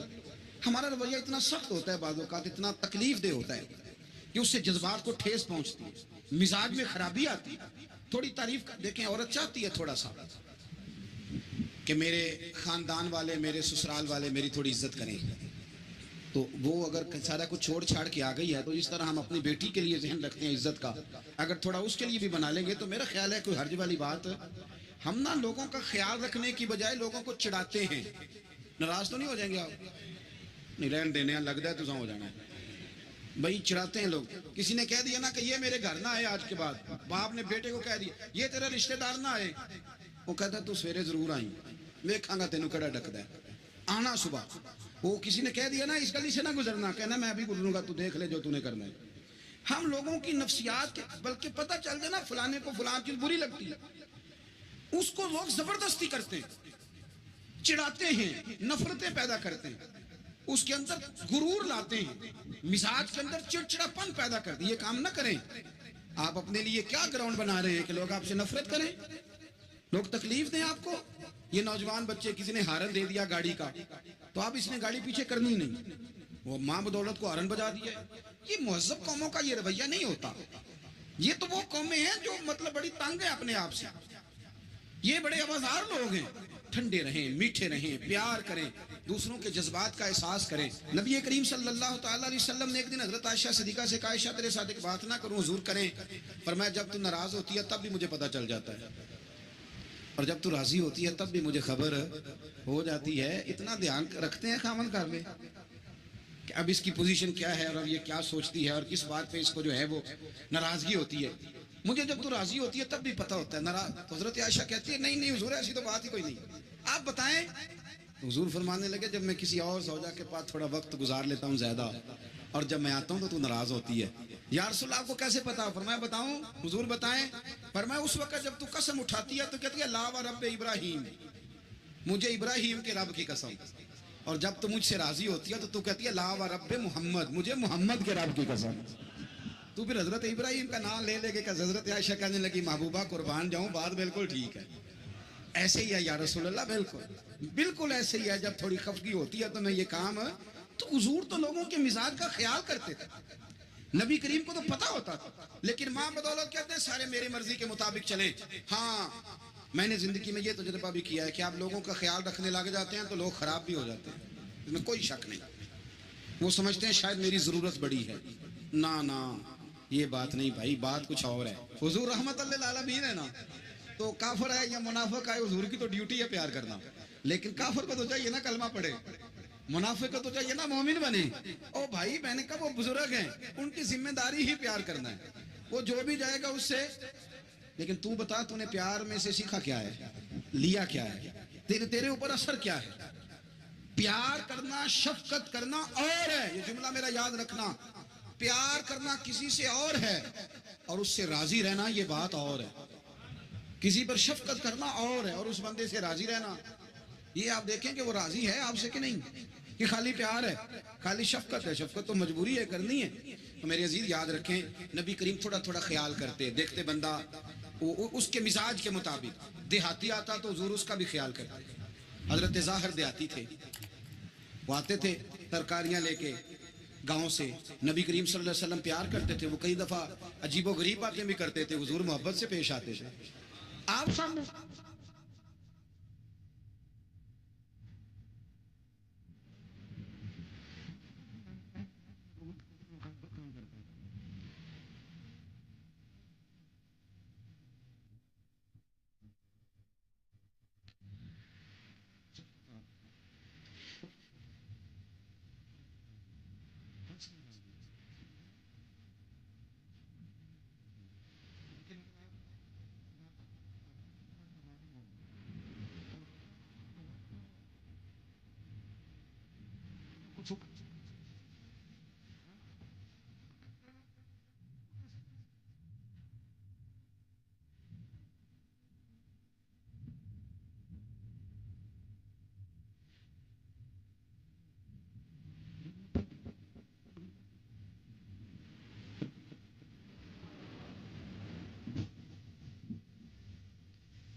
طریقے سے کیا کرنا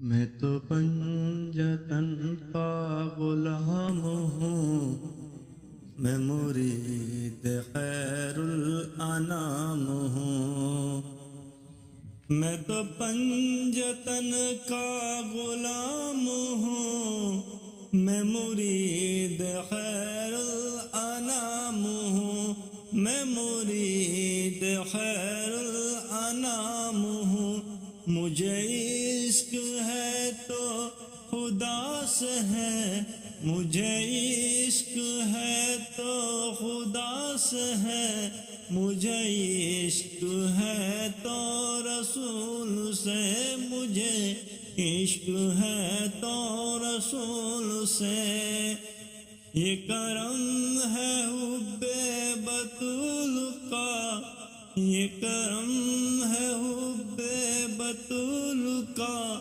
میرے منہ سے آئے مہک صدا، میرے منہ سے آئے مہک صدا، جو میں نام لوں تیرا جھوم کے، جو میں نام لوں تیرا جھوم کے، میں تو پنجتن کا غلام ہوں، میں تو پنجتن کا غلام ہوں۔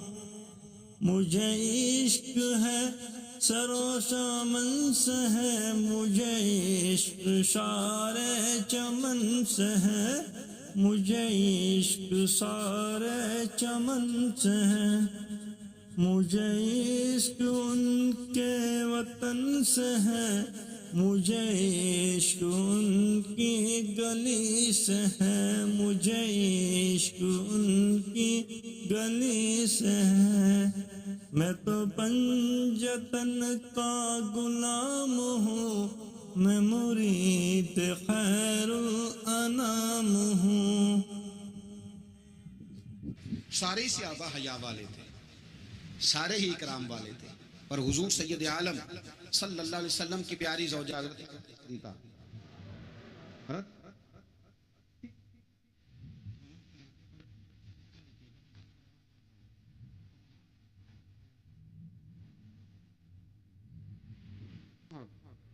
لکھنؤ تک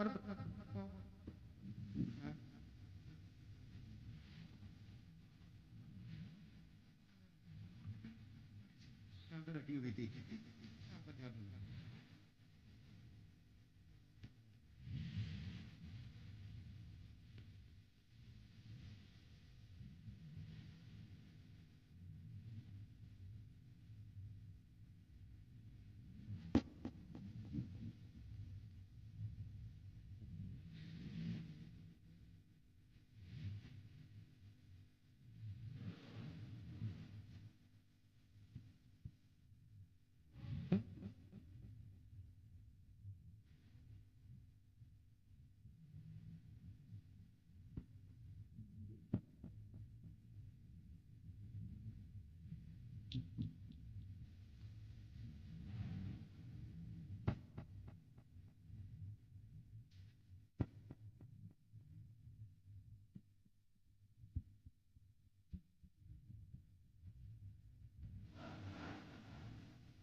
خیال کرتے, ان کی طبیعت کا خیال کرتے, ان کے معاملات کو دیکھتے. میرے رسول پاک علیہ السلام تو دیکھتے کون شخص کس طرح کا ہے, کس رویے کا ہے, کس انداز کا ہے, اس کو اس کے مطابق عزت دیتے, وقار دیتے, نواز دیتے, اس شخص کا اس طرح کا اکرام کرتے. میرے نبی کریم صلی اللہ علیہ وسلم فرماتے ہیں میں نے معراج کی رات میں نے جنت میں ایک محل دیکھا. میرا دل کیا میں اندر سے جا کے دیکھوں, پر اس کے دروازے کے قریب گیا تو عمر فاروق کا نام لکھا تھا. فرماتے ہیں میں نے کہا عمر ذرا طبیعت کا سخت ہے. اس نے کہنا ہے قانون یہ ہے کہ پہلے اجازت لو پھر کسی کے گھر جاؤ. چلو ہم نہیں جاتے, عمر سے پوچھ کے چلے جائیں گے. گھر جو عمر کا ہے نہیں, آپ کو سمجھ آئی میری بات یار, نہیں سمجھے. جن کے قدموں کے صدقے گھر ملا ہے, اگر وہ یہ خیال کرتے ہیں کہ سامنے والے سے پوچھ لینا چاہیے, نہیں آپ نہیں سمجھے. او بھائی, جن کے برکت سے وہ مکان ملا ہے, اگر وہ مزاج کا اتنا خیال رکھتے ہیں تو پھر مزاج رسول کا بھی تو خیال ہونا چاہیے نا. پھر مزاج سنو, پھر نبی کریم صلی اللہ علیہ وسلم واپس آئے. حضور نے بتایا وہ عمر تیرا مکان بڑا پسند ہے یار. میں اندر جانے لگا تھا, دروازے پہ حور بھی بیٹھی تھی, جانے لگا تھا اندر, تو وہ نا میں اس لیے نہیں گیا کہ عمر قانون کو بڑا پابند ہے. اس نے کہنا ہے کہ قانون تو اجازت لے کے جاؤ. تو عمر رو پڑے, عرض کرنے لگی حضور میں کہاں اور جنت کا مکان کہاں. مختصر سی میری کہانی ہے, یہ جو بھی ہے آپ کی مہربانی ہے. تو حضرت عمر رو پڑے. لیکن میرے رسول کریم صلی اللہ علیہ وسلم اب اتنا حضور خیال کرتے تو جناب عمر پتہ کون تھے, جرت نہیں تھی کسی مائی کے لال کی عمر کے سامنے کھڑا ہو سکے. ہاں, جس کے سامنے شیطان نہ ٹھہر سکے, نکل جاتا ہے شیطان بھی. لیکن صحابہ کہتے ہیں جب کبھی حضور کے چہرے پہ شکن آتی تو اتنا وجود ہم نے کسی کا کامتے نہیں دیکھا جتنا عمر کانپا کرتے. کب کبھی تاری ہوتی وہ دلیر میں کہیں اور ہوں, یہاں تو میں غلام ہوں, یہاں تو میں نوکر ہوں. دعا منگیا کرو سنگیوں کتے مرشد نہ رس جاؤ. رو پڑتے. اور طریقہ کیا ہوتا, زمین پہ کونیاں رکھ کے نا, کونیاں گھٹنے, اب میں آپ کو کر کے کیسے دکھاؤں, حدیث سے صحیح میں موجود. یہ کونیاں زمین پہ رکھ کے نا, جیسے بچے نہیں چلتے, کونیاں دونوں زمین پہ حضرت عمر رکھ دیتے اور یوں کونیاں رکھ کے تو یوں ہاتھ باندھ دیتے حضور کے سامنے, نیچے کونیاں اور ہاتھ باندھتے اور پھر روتے. جب حضور ناراض ہوتے تو کسی اور سے ناراض ہے نبی پاک, عمر سے نہیں, تو یوں دونوں ہاتھ بچھا دیتے, یوں ہاتھ باندھتے اور کہتے رضیت باللہ ربا وبالاسلام دینا ونبینا محمد صلی اللہ علیہ وسلم. یا رسول اللہ میں بڑا راضی ہوں کہ اللہ میرا رب ہے. حضور میں بڑا راضی ہوں, حضور میں بڑا راضی ہوں کہ اسلام میرا دین ہے. محمد نبی و رسولہ, اور میں بڑا راضی ہوں کہ اللہ نے محمد کو نبی اور رسول بنایا. حضور بڑا راضی ہوں, مہربانی فرما, بڑا راضی ہوں. یہاں پیر سید علی حسین شاہ صاحب اشرفی رحمۃ اللہ علیہ کچوشا شریف کے بزرگ تھے, اور شان یہ تھی کہ چہرہ غوث پاک سے ملتا تھا. وہ تھوڑا سما کے قائل تھے, سما کے, یعنی وہ والا سما نہیں جو اب ڈھول ڈمکے کے ساتھ ہوتا ہے. کچھ اس میں اشعار پڑے جاتے تھے, اور بعض ایسے شعر تھے جن پر باپ بزرگ کہتے تھے نہیں ہونے چاہیے, یہ رائے کا اختلاف. ان کے یہاں ایک خلیفہ تھے سید ابو البرکات شاہ صاحب, مفتی اعظم پاکستان. وہ خلیفہ ہیں لیکن بڑے عالم تھے. سید صاحب یہاں آئے تو لوگوں نے کہا حضور کو شعر پڑھے, تو آپ فرمانے لگے یہ میرا مرید مفتی اعظم ہے, یہ منع کرتا ہے, یہ ان باتوں سے منع کرتا ہے, تو یہاں نہیں پڑھنے. لوگوں نے کہا حضور مرید کی بھی ماننی ہے, میں نرا مرید نہیں, مفتی بھی تو ہے نا, قرآن و سنت کی روشنی میں منع کرتا ہے. تو اتنا لوگ خیال کر لیتے تھے دوسروں کے مزاج, اور یارو ہم تو بوجھ بنتے ہیں, ہم تو چڑھاتے ہیں جس کے, اور میں دیکھتا ہوں دنیا چڑھ چڑھ کے پاگل ہو گئی, چڑھاتے ہیں ایک دوسرے کو تکلیف دیتے ہیں, اذیت میں مبتلا کرتے ہیں. ہم لوگوں نے اب تھپڑ مارنے بند کر دیے ہوئے ہیں, اب ہم ڈنڈے نہیں مارتے, اب ہم نفسیاتی تکلیفیں دیتے ہیں, نفسیاتی ذہنی طور پر ٹارچر کرتے ہیں. ہم لوگوں کو اتنا تکلیف میں مبتلا کرتے ہیں کہ لوگ پاگل ہونے کے قریب آ جائیں, خودکشیاں ہونے لگی ہیں. اگر ہم نفسیاتی طور پر پیار کریں, سامنے والے کو ذرا عزت دیں, ذرا اس کے جذبات کا خیال کریں, ذرا اس کی طبیعت کے مطابق چلے, ذرا تھوڑا سا محبت کر لیں, پیار کر لیں, بڑی دنیا بچ جائے گی, بڑے سارے لوگ قریب آ جائیں گے. میرے رسول پاک علیہ الصلوۃ والسلام نا بمنزلہ طاقت کے بوجھ ڈالتے تھے, بمنزلہ طاقت کے. حضور نام لے کے بھی کہہ سکتے تھے عبد الرحمن تو مالدار ہے, دے اتنے پیسے جہاد میں, عمر تو مالدار ہے, دے پیسے, عثمان غنی دے, یہ نہیں حضور نے کبھی فرمایا. اعلان کر دیا بھئی جہاد کا موقع, اپنا اپنا حصہ ڈالو. حضور کسی شخص پر کوئی بوجھ, اپنے آپ کو بوجھ نہ بنائیں. اسلام نفسیاتی مسائل کا حل بتاتا کہ آپ پیار کریں. میں اکثر کہتا ہوں کہ ہمارے گھروں میں بہت سارے بیمار ایسے ہیں جنہیں دوائی کی نہیں ہماری توجہ کی ضرورت ہے. بہت سارے بیمار اس قسم کے ہیں جنہیں صرف آپ کی مسکراہٹ کی ضرورت ہے, جنہیں صرف آپ کا دھیان رکھنے کی ضرورت ہے. آپ تھوڑا دھیان کریں, تھوڑا پیار کریں. اگر آپ کو لگتا ہے نا کہ سامنے والے کے مکان کے آگے کوڑا پھینکنے سے اس کو ذہنی اذیت ہوتی ہے تو خدا را, آپ کو پتہ ہے مسلمان خوش ہو جائے تو اللہ بھی خوش ہو جاتا ہے. اور حضور فرماتے ہیں مسلمان کو تکلیف ہو تو مجھے بھی تکلیف ہوتی. اس لیے ایک تو اپنے آپ کو خود مطمئن کریں, دوسروں سے مطالبہ نہ کریں, اور آپ کوشش کریں دوسروں کے مزاج کے مطابق, ان کی طبیعت کے مطابق, آپ شرعی تقاضوں کے اندر رہ کے آپ کوشش کریں کہ سامنے والا ہماری وجہ سے چڑے نہ, اسے اذیت نہ پہنچے, اسے تکلیف نہ ہو. ہمیشہ مدحت خیر الانام میں گزرے. دعا ہے یہ عمر درود و سلام میں. ظالم جس وقت ظلم کرتا ہے نا, اس وقت وہ یہ سمجھ بیٹھتا ہے کہ میں ہمیشہ اسی طاقت میں رہوں گا. ظالم جب ظلم کرتا ہے تو وہ سمجھتا ہے کہ شاید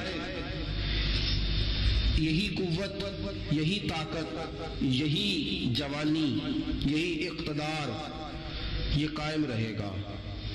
لیکن کبھی ظلم کا راج قائم رہ سکا نہیں, رہتا ہی نہیں. یزید نے ظلم کی حد کر دی. جب تخت حکومت میں بیٹھا تو ظلم کی حد کر دی, حد کر دی. اس نے سمجھا تھا کہ شاید یہ اقتدار میرے پاس رہے گا, شاید یہ تخت جو میں نے سجایا ہے اس پہ سجا رہوں گا, بنا رہوں گا, قائم رہوں گا. اسے سمجھ نہیں نہ آئی کہ حکومتیں ظلم سے نہیں عدل سے قائم رہتی ہیں. میرے عمر فاروق رضی اللہ تعالیٰ عنہ کی حکومت عدل سے قائم تھی تو 12 سال قائم رہی, 12 سال قائم رہی. اور عمر چلے گئے, عدل کرتے کرتے چلے گئے. میں اگلے جمعے بیان کروں گا حضرت عمر کے بارے میں. جناب عمر چلے گئے, عدل کرتے کرتے دنیا سے رخصت ہو گئے. لیکن مدینے کی گلی سے بھی جا کے پوچھو گے تو عمر کے عدل کی گواہی دے گی. مدینے کی گلی اور مٹی بھی کہے گی کہ عمر عادل تھا. یزید نے ظلم کیا نا, پورے 4.5 سال رہا, لیکن اس کا خیال تھا کہ میں جمع رہوں گا, بنا رہوں گا. رہ سکا نہیں, رہ سکا, کیونکہ اللہ غافل ہے, اللہ کو پتا ہے. اور ایک اور بات بھی, ایک اور جملہ بھی کہنے لگا ہوں, اسے بھی یاد رکھیے گا. ظالموں کو مددگار بھی مل جاتے ہیں, ظالموں کو مددگار بھی مل جاتے ہیں, بلکہ ظالموں کے مددگار زیادہ ہوتے ہیں. بدی جلدی پھیلتی ہے, گناہ جلدی پھیلتا ہے. ظالموں کے مددگار زیادہ ہوتے ہیں.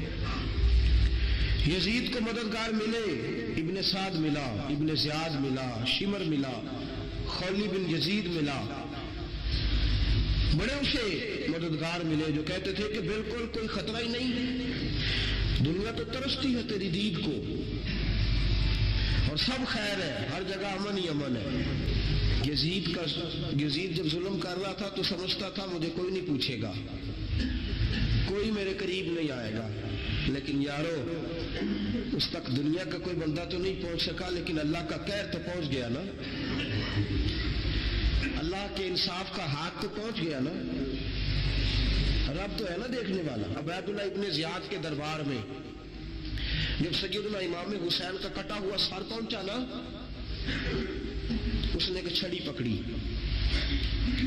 اور چھڑی پکڑ کے نا تو امام حسین کے لبوں پہ مارنے لگا.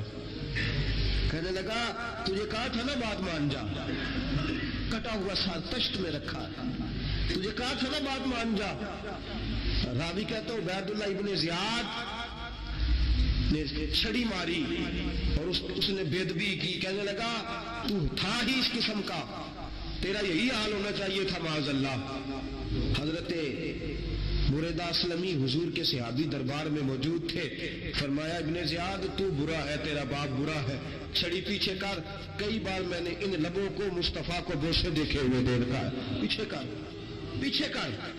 ہٹا لے. راوی کہتے ہیں کہ 1 2 3 4 5 6 سال گزر گئے. وہی کوفے کا دربار، وہی محل، وہی تخت اور وہی تشت جس میں امام حسین کا سر رکھ کے لایا گیا تھا. 6 سال کے بعد مختار ثقفی حکمران بن گیا. مختار ثقفی نے کہا کہ میں چن چن کے ماروں گا وہ بندے جنہوں نے امام حسین کو قتل کیا تھا. 1 نہیں 2 نہیں 4 نہیں 6000 بندہ مارا اس نے چن چن کے. راوی کہتے ہیں کہ یہ ابن زیاد 30,000 فوج لے کے نہر فرات کے کنارے میدان کربلا کے سامنے آیا اور اس نے جہاد کیا. مختار ثقفی نے ابراہیم بن مالک کو بھیجا، فرمایا جاؤ قتل کر کے لاؤ. لڑائی شروع ہو گئی. 1 محرم کو ہوئی تو پھر بند ہو گئی، پھر 5 کو شروع ہو گئی، پھر 7 کو شروع ہو گئی. 10 محرم کا دن آ گیا 6 سال کے بعد.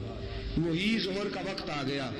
وہی عبید اللہ ابن زیاد جس نے امام حسین رضی اللہ تعالیٰ عنہ کو قتل کروایا تھا وہ گرا ہوا ہے اور زمین پہ گرا ہے.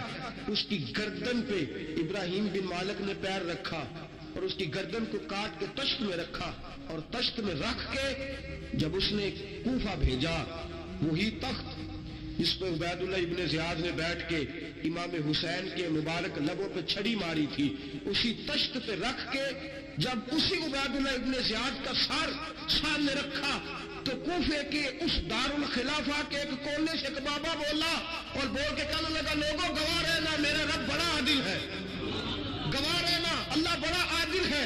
چیختا ہے کونے سے پکارتا کہتا لوگوں عدل ہو گیا، انصاف ہو گیا، عدل ہو گیا، انصاف. دیکھو دیکھو جب حسین کا سار آیا تھا ابن زیاد نے گستاخی کی تھی تو کونے سے آوازیں نکلنے لگی تھی کہ زیاد برا ہے حسین اچھا ہے. آج ابن زیاد کا سار آیا ہے آواز پھر کونے سے نکلی ہے لیکن آواز کیا گونج رہی ہے؟ آواز پھر وہی گونج رہی ہے زیاد ابن زیاد برا تھا، حسین کو اللہ نے بڑی عزت عطا فرما رکھی. مکافات عمل، مکافات عمل. اللہ غافل نہیں ظالم جو کام کرتے، اللہ غافل نہیں. 6 سال کے بعد وہی دن، وہی وقت، وہی گھڑی، وہی لمحہ، وہی سارا نظام، وہی دربار. انسان ڈرتا نہیں، انسان باز آتا، عبرت پکڑتا. ابن زیاد اس وقت کہتا تھا کہ میں جاؤں حسین کے پاس. یہ میں جو ہوتی ہے یہ مروا دیتی ہے. شیطان نے کہا تھا آنا خیر منہم، میں بہتر ہوں. بس ختم ہو گیا، ختم ہو گیا. ابن زیاد قتل ہوا، وہی تاریخ، وہی زمانہ. اللہ کریم نے اس کو ذلت کی موت دی، مرا اور 30,000 فوج لے کے نکلا تھا پھر بھی بچ سکا نہیں. یہ ابن زیاد کا حال ہوا. ابن سعد صحابی کا بیٹا تھا، نبی پاک علیہ السلام کے پیارے صحابی کا بیٹا تھا. جناب سعد بن نبی وقاص کی اولاد تھی. لیکن یاد رکھنا اگر ایک صحابی کا بیٹا یزید بن سکتا ہے تو دوسرے کا ابن سعد بھی بن سکتا ہے. اور صرف یوں ہی توجہ نہ کیا کرو، ابو جہل کا بیٹا بھی تو صحابی رسول بن گیا تھا نا. یخرج الحی من المیت و یخرج المیت من الحی. رب فرماتے میں زندوں سے مردے اور مردوں سے زندے نکال دیا کرتا ہوں. میں کبھی کبھی کعبے کے اندر بت بھی رکھوا دیتا ہوں. گھر میرا اور میرے ہی شریک اس گھر کے اندر راج کرتے رہتے، میری بے نیازی ہے، کچھ کا کچھ کر دیتا ہوں. ابن سعد مختار حکمران بنا تو مختار ثقفی نے ابن سعد کے بیٹے حفص کو بلایا. اور مزے کی بات یہ ہے کہ مختار جو بعد میں حکمران بنا نا بڑی یاری تھی اس کی ابن سعد کے ساتھ. جتنے قاتلان امام حسین تھے وہ کوفہ چھوڑ کے بھاگ گئے، دوڑ گئے. اور ایک بات یاد رکھنا، ظالم بزدل ہوتا ہے، ظالم بزدل ہوتا ہے، اس کے اندر وہ اطمینان نہیں ہوتا تو ڈر لگتا. بھاگ گئے سارے کوفہ چھوڑ کے. لیکن ابن سعد نے کہا مختار میرا یار ہے، مجھے کچھ نہیں کہے گا.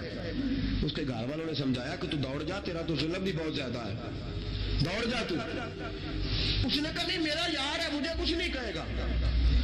اس نے کہا تو نبی پاک کے نواسوں کا نہیں بنا تو تیرا یار تیرا بنے گا.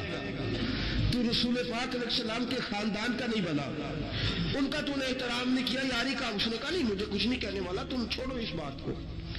حفص کو پیغام بھیجا, بیٹا آیا. مختار نے کہا تیرا باپ کدھر ہے؟ انہوں نے کہا جی ابا جی باہر نہیں نکلتے, بس گھر کے کونے میں بیٹھ کے اللہ اللہ کرتے ہیں. اس نے کہا اچھا کیا کرتے ہیں؟ کہا جی گوشہ نشین ہو گئے. اس نے کہا اب تیرا باپ گوشہ نشین ہوا ہے؟ اب گوشہ نشین ہوا ہے. بھیڑیے سے لومڑی نے کہا کہ جاؤ شکار کر لو. تو بھیڑیا کہنے لگا بوڑھا ہو گیا تھا نا. بھیڑیا کہنے لگا نہیں میں نیک ہو گیا ہوں, میں نے شکار کرنا چھوڑ دیا ہے, میں کسی جانور کو تنگ نہیں کرتا. تو لومڑی کہنے لگی نہیں بادشاہ سچی بات کر, اب تجھ سے دوڑا ہی نہیں جاتا, اب شکار پکڑا جاتا, اب تجھ سے دوڑا نہیں جاتا پکڑا. اب تیرے اندر آج بھی طاقت آئے تو کم کرے نہ, تو اب بھی چھوڑنے والا, اب تجھ سے دوڑا نہیں جاتا. ملا رومی فرماتے ہیں بوڑھا ہو کے تو بھیڑیا بھی نیک ہو جاتا ہے. کہا کہ جاؤ تمہیں بلا رہا ہے. کہا نہیں جی میرے ابا جی نا آپ اندر رہ کے اللہ اللہ کرتے. اس نے کہا اسے اللہ اللہ یاد آئی ہے, اب اللہ اللہ یاد آئی ہے, کچھ گناہ ایسے ہیں جو رب معاف نہیں کرے گا.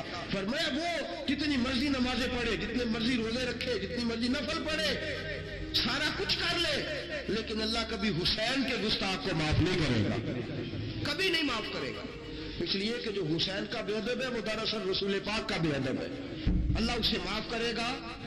ظالم نے اس نے ظلم کیا. ابھی 6 سال ہی تو گزرے تھے, 6 سال ہوئے صرف. ابن سعد بھیجا بیٹے کو, کہا جا اب اپنے باپ کو جا کے کیا تجھے مختار بلاتا ہے, بات سنے آ کے. ڈر گیا.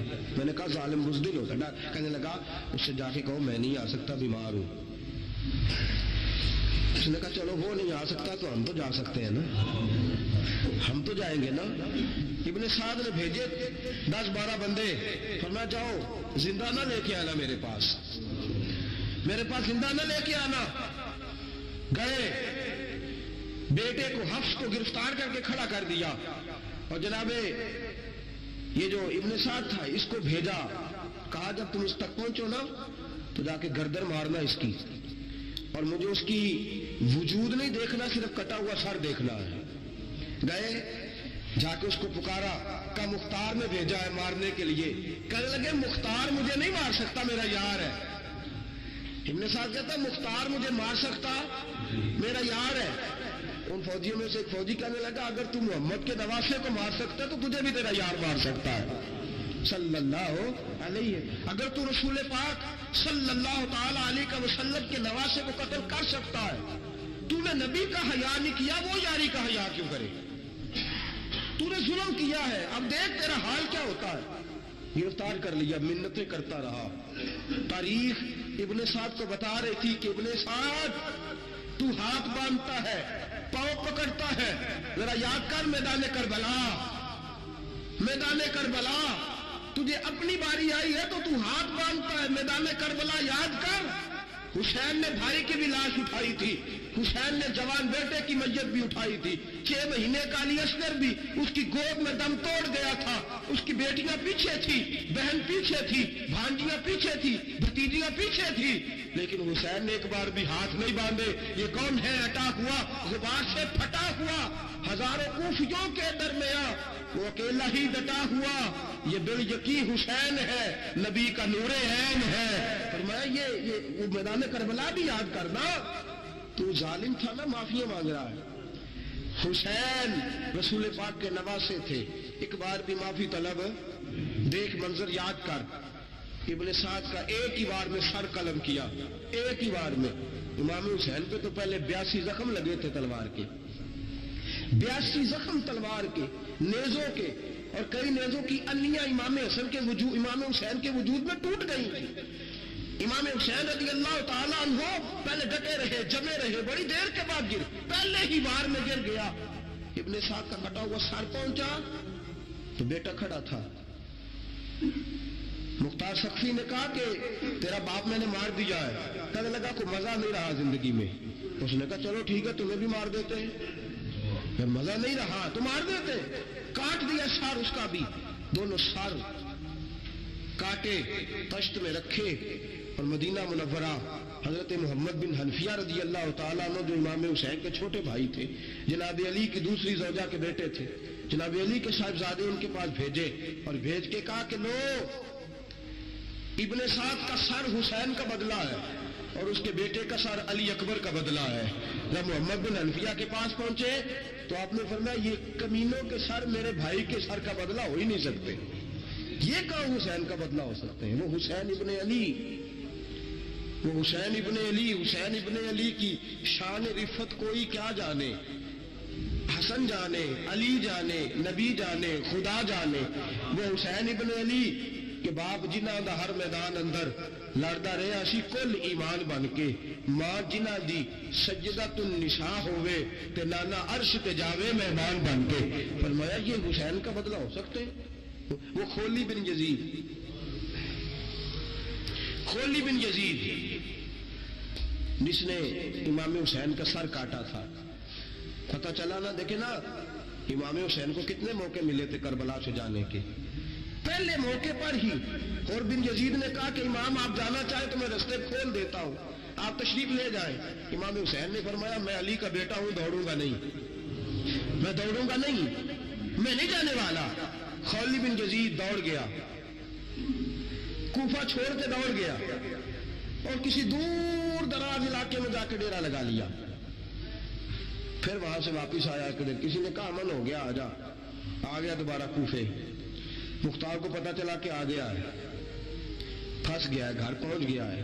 اس کی بیوی جو تھی نا خولی بن یزید کی, بڑی محبت کرتی تھی نبی پاک کے خاندان کے ساتھ, حضور کے خاندان کے ساتھ بڑی محبت کرتی تھی. اور محبت والوں کا انداز پتہ کیا ہے, رنگے چمن پسند, نہ پھولوں کی بو پسند, ہم کو ہے وہ پسند جسے آئے تو پسند. یہ انداز ہے.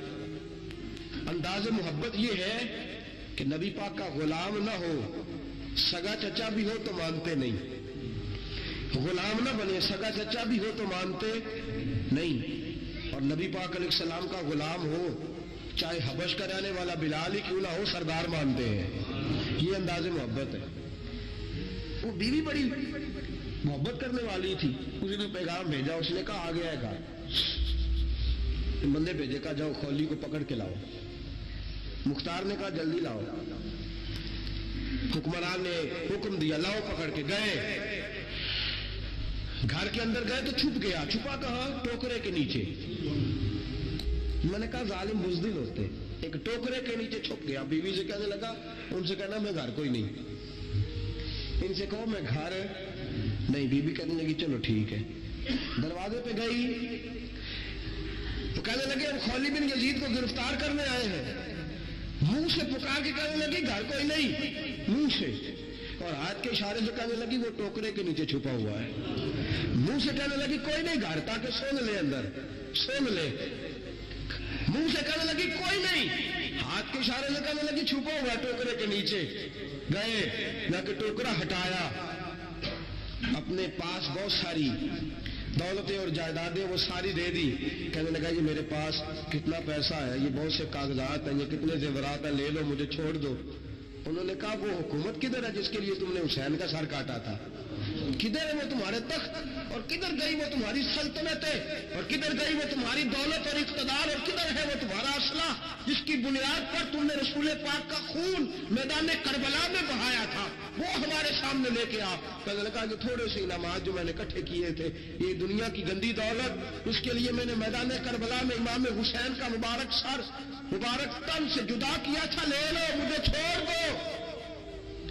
انہوں نے کہا نہ دنیا میں لے تجھے چھوڑیں گے اور نہ اللہ ہی تجھے قیامت کے دن چھوڑے گا.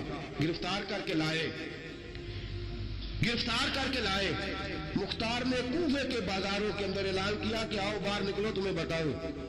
حسین ابن علی کا خاندان گرفتار کر کے انہی کوفے کی گلیوں میں پھیرایا گیا تھا نا, یہی گھمایا گیا تھا. آؤ تمہیں دکھاؤں خدا کا انتقام اور اللہ تبارک و تعالیٰ کا انصاف, تمہیں دکھاؤں. آؤ میدانوں میں نکلو, گھروں سے باہر آؤ. مختار ثقفی اگرچہ بندہ بعد میں یہ بھی ٹھیک نہ نکلا, لیکن بعض اوقات میرے نبی پاک علیہ السلام نے فرمایا اللہ اپنے دین کا کام اپنے نافرمان سے بھی لے لیا کرتا ہے. اس نے کام لینا ہو فاسق سے بھی لے لیتا ہے. اللہ نے لے لیا کام، نکلو میدانوں میں، نکلے باہر، چوک بھر گئے، گلیاں بھر گئی، کوفے کے محلات بھر گئے. مختار نے کہا لوگوں 6 سال پہلے کی تاریخ بھی ذہن میں رکھنا، اور آج کا دن بھی تم کبھی مجھے وہ خولد بن یزید ہے کہ یہ نعرے لگاتا تھا کوفے کی گلیوں میں کہ میں نے حسین کا سر کاٹا ہے، میں نے حسین کا سر کاٹا. تمہارے سامنے کھڑے، پوچھو اس سے پوچھا بھی تو نے حسین کا سر کاٹا؟ کہنے لگا جی میں نے تو بالکل نہیں کاٹا تھا، میں تو انعام کے لیے نعرے لگاتا تھا، میں نے تو نہیں کاٹا. اس نے کہا چلو ابھی کرتے ہیں تیرا بندوبست. زخم لگائے تلوار کے ساتھ، اس کے وجود پر زخم لگائے، اور جب نڈھال ہو گیا، خون بہ گیا، زمین پہ گر گیا، تو مختار نے کہا اس کے وجود کو آگ لگا دو، زندہ کو جلا دو.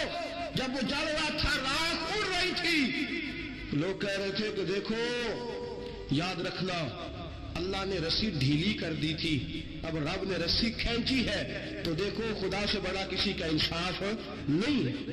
کس انداز میں امام حسین کے قاتل کو شمر ذل جوشن، میں نے کہا تھا 10 محرم کے دن جب مختار کے لوگ اس کے پیچھے بھاگے تو مدینہ منورہ تک گیا، حضرت امام زین العابدین سے بھی ملا، انہوں نے پانی بھی پلایا.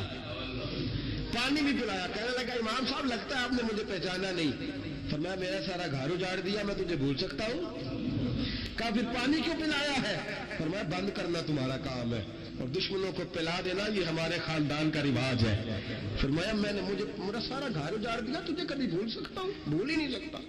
لیکن چونکہ ہمارے گھر کا کوئی مزاج ہی تھوڑا منفرد ہے، ہمارا کوئی انداز ہی تھوڑا مختلف ہے. شمر دوڑتا امام زین العابدین سے کہنے لگا پناہ، مجھے پناہ ملے گی؟ آپ نے فرمایا جیسے اللہ پناہ نہ دے اسے بندہ بھی نہیں دے سکتا.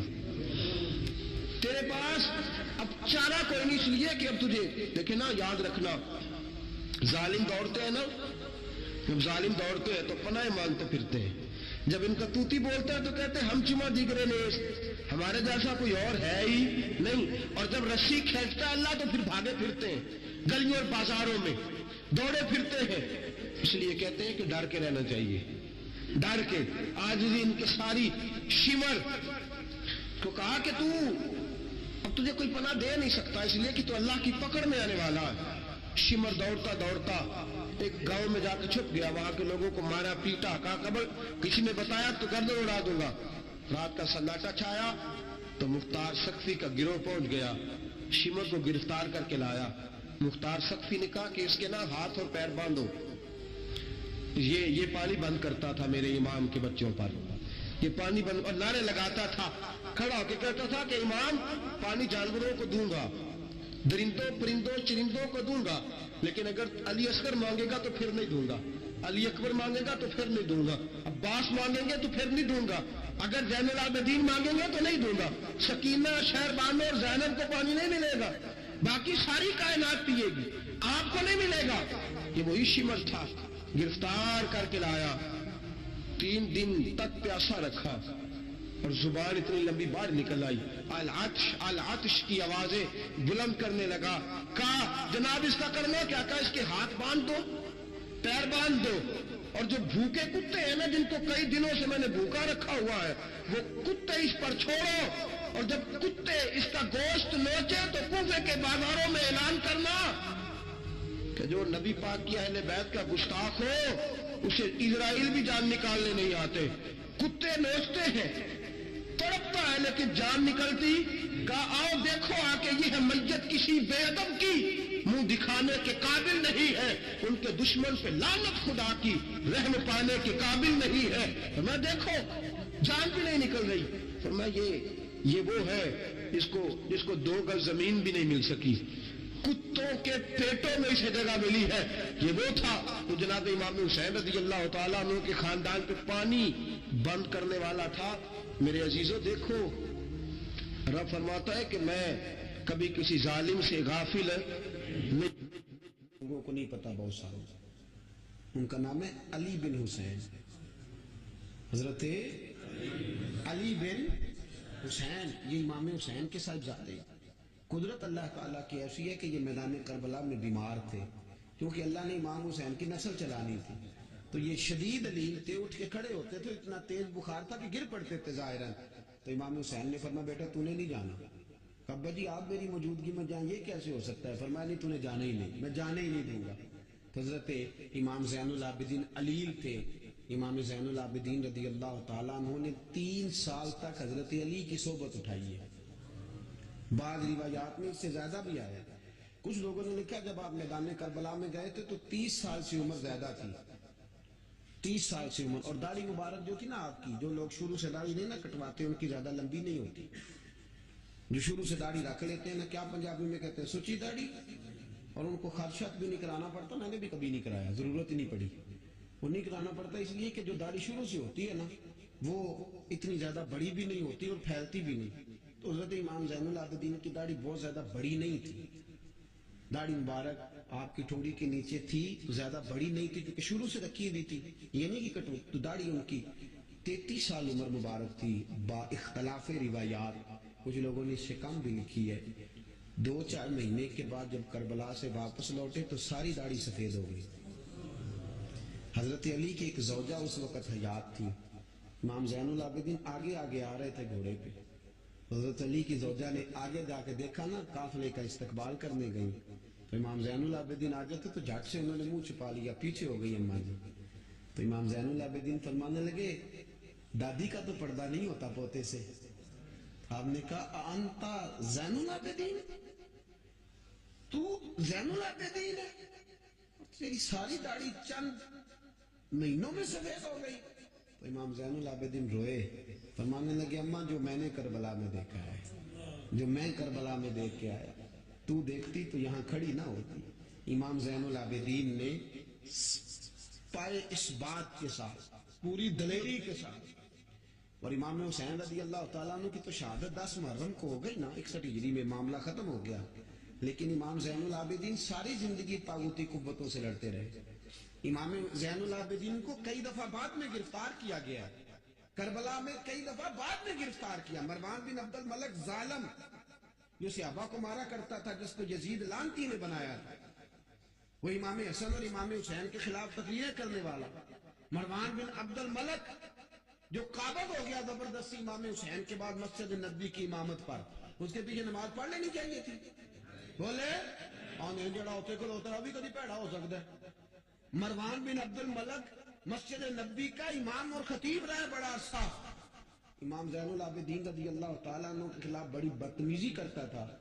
امام زہری فرماتے ہیں، تابعی بزرگ ہیں، کہتے ہیں اس نے امام زین العابدین رضی اللہ تعالیٰ عنہ گرفتار کرا کے منگایا اپنے دربار میں، تو پورے ہوا کیا، یہ جو طریقت ہے نا ہماری، ایک مسئلہ یہاں سمجھا دو، یہ جو پیری مریدی ہے، جو بیعت ہے، یہ اسی وقت شروع ہوئی، کیونکہ بادشاہ پہلے جو خلیفہ ہوتے تھے وہ بادشاہ بھی ہوتے تھے، پیر بھی ہوتے تھے، رہنما، سارا کچھ ہی وہ ہوتے تھے، لیکن امام حسن حسین کی شہادت کے بعد جب بادشاہ یزید جیسے لوگوں کے ہاتھ میں گئی نا، تو امام زین العابدین رضی اللہ تعالیٰ عنہ کے گرد جو اللہ اللہ کرنے والے لوگ، دین سیکھنے والے تھے، وہ کٹھے ہو گئے۔ اب وہ جو بیعت تھی اسی کو آج بیعت طریقت کہا جاتا ہے۔ لوگ اس طرف ہو گئے کہ اب وہاں بیعت کا سلسلہ نہیں رہا، یہ وہی بیعت ہے جو امام حسین رضی اللہ تعالیٰ عنہ، حضرت علی، حضرت ابوبکر صدیق، سب لوگ فرمایا کرتے تھے۔ اب لوگ بڑے کٹھے ہو گئے، لوگ آیا کرتے تھے، حضرت حسن بصری جیسے لوگ، امام زہری جیسے لوگ، حضرت سعید بن مسیب جیسے لوگ۔ امام زین العابدین نے کربلا کے بعد اپنا مکان مدینے سے باہر بنا لیا تھا، نام علی تھا، لیکن عبادت اتنی کرتے تھے کہ لوگوں نے زین العابدین کہنا شروع کر دیا، عبادت کرنے والوں کی زینت زین العابدین کہنا شروع کر دیا۔ بیٹا پاس سو رہا تھا، گھر میں آگ لگی ہوئی تھی، امام زین العابدین نماز پڑھ رہے، اتنی لمبی لمبی ساری رات سارا دن مسلح پہ رہتے، تو بہت سارے لوگ عقیدت مند ہو گئے۔ تو مروان کو خطرہ ہوا کہ کہیں امام زین العابدین میرے خلاف کوئی محال نہ بنا لے، اس نے ایسے الزام لگا کہ امام زین العابدین کو گرفتار کر کے جیل میں ڈال دیا بلا وجہ۔ امام زہری کہتے ہیں میں کھانا لے کے گیا تو امام زین العابدین نے نا وہ بیڑیاں پہنی ہوئی ہیں، ہتھ کڑیاں پہنی ہوئی ہیں، پیروں میں بھی ہاتھوں میں بھی، تو کہتے ہیں میں نے کہا حضور آپ کتنی تکلیف میں ہیں، یہ لفظ میں نے کہا تو میرے شیخ تھے، استاد تھے، پیر تھے، میں رو پڑا، میں نے کہا حضور آپ کتنی تکلیف میں ہیں، تو کہنے لگے زہری میرا امتحان ہے، مجھے امتحان دینے دے، میرا رب میری آزمائش کر رہا ہے تو مجھے کرنے دے، تجھے کیا، تو کیوں روتا ہے؟ تو کہا حضور آپ اتنی تکلیف میں ہیں؟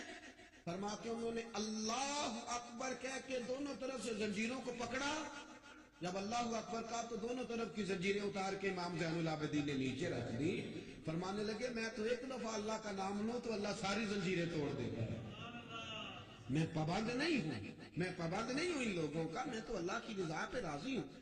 امام زین العابدین رضی اللہ تعالیٰ عنہ نے ساری زندگی پرہیزگاری، محبت، پیار، خلوص، وفا، لوگوں کو دین سکھایا، ساری زندگی اللہ کا درس دیا، پوری دنیا سے لوگ امام زین العابدین کے پاس آتے۔ کیا لفظ ادا کر رہا ہوں؟ میں نے پورا مدینہ نہیں کہا، میں نے کہا پوری حکومت نہیں تھی آپ کے پاس، حکومت میں مروان بن عبد الملک تھا، کیونکہ 4 سوا 4 سال 4.5 سال یزید رہا ہے۔ امام حسین کی شہادت کے بعد صحابہ سارے، اہل بیت النبوت سارے، جتنے بھی حضرات ہوتے تھے پوری دنیا سے جو اہل عقیدت تھے وہ امام زین العابدین کے آستانے پہ حاضری دیتے تھے۔ سعودیوں نے سارے نشان مٹا دیے ہیں لیکن امام زین العابدین کا گھر ابھی بھی موجود ہے، میں نے الحمدللہ 2 دفعہ اس کی زیارت کی ہے، اور مجھے وہاں لوگوں نے بتایا کہ مشینیں لے کے جاتے ہیں لیکن وہاں کوئی مشین چلتی ہی نہیں۔ ساری زندگی اس مکان کے اندر امام زین العابدین عصر کے وقت مسجد نبوی میں آیا کرتے تھے، عشاء کی نماز پڑھ کے چلے جایا کرتے تھے۔ ساری زندگی امام زین العابدین نے نماز میں، عبادت میں، ذکر میں، فکر میں۔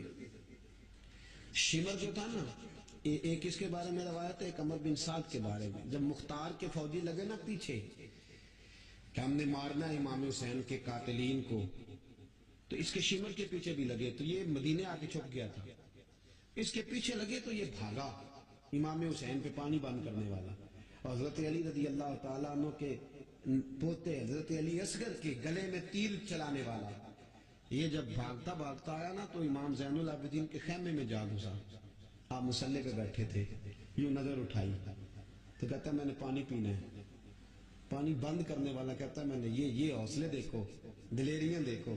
امام زین العابدین خود اٹھے، پیالہ پکڑا، پہلے اسے دھویا، پھر اس میں پانی بھرا، پانی بھر کے اس کو پلایا، اور پینا ہے؟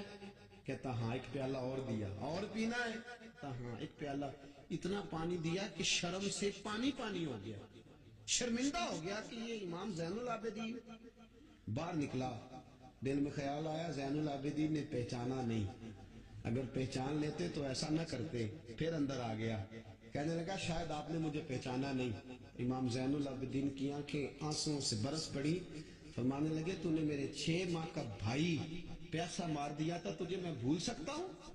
تو اندر داخل ہوا تھا تو سارے زخم میرے تازے ہو گئے، تو کہا پھر آپ نے پانی کیوں پلایا؟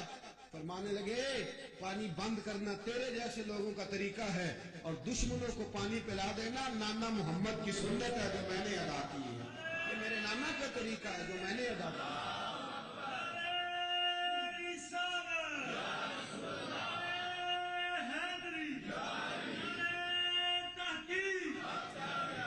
یہ گراؤنڈ امام حسین نے بنایا ہے۔ دیکھیے کچھ جدوجہد ایسی ہوتی ہے جو مسلح ہوتی ہے، یہ اہل طریقت، اہل تصوف، امام زین العابدین نے جو لوگ تیار کیے، اگر میں ان کے نام بتاؤں تو آپ حیران ہو جائیں۔ حضرت حسن بصری کو تیار فرمایا، حضرت حسن بصری جیسے لوگ، امام حسن بصری جو ولایت کے بادشاہ ہوئے، امام زین العابدین کے شاگرد، حضرت امام زین العابدین کے، حضرت سعید بن مسیب جیسے خیر التابعین امام زین العابدین کے شاگرد، حضرت حرم بن حیان جیسے جلیل القدر لوگ جنہوں نے بعد میں رسول اللہ کی سینکڑوں حدیثوں کو روایت کیا، امام زین العابدین کے شاگرد رکے نہیں۔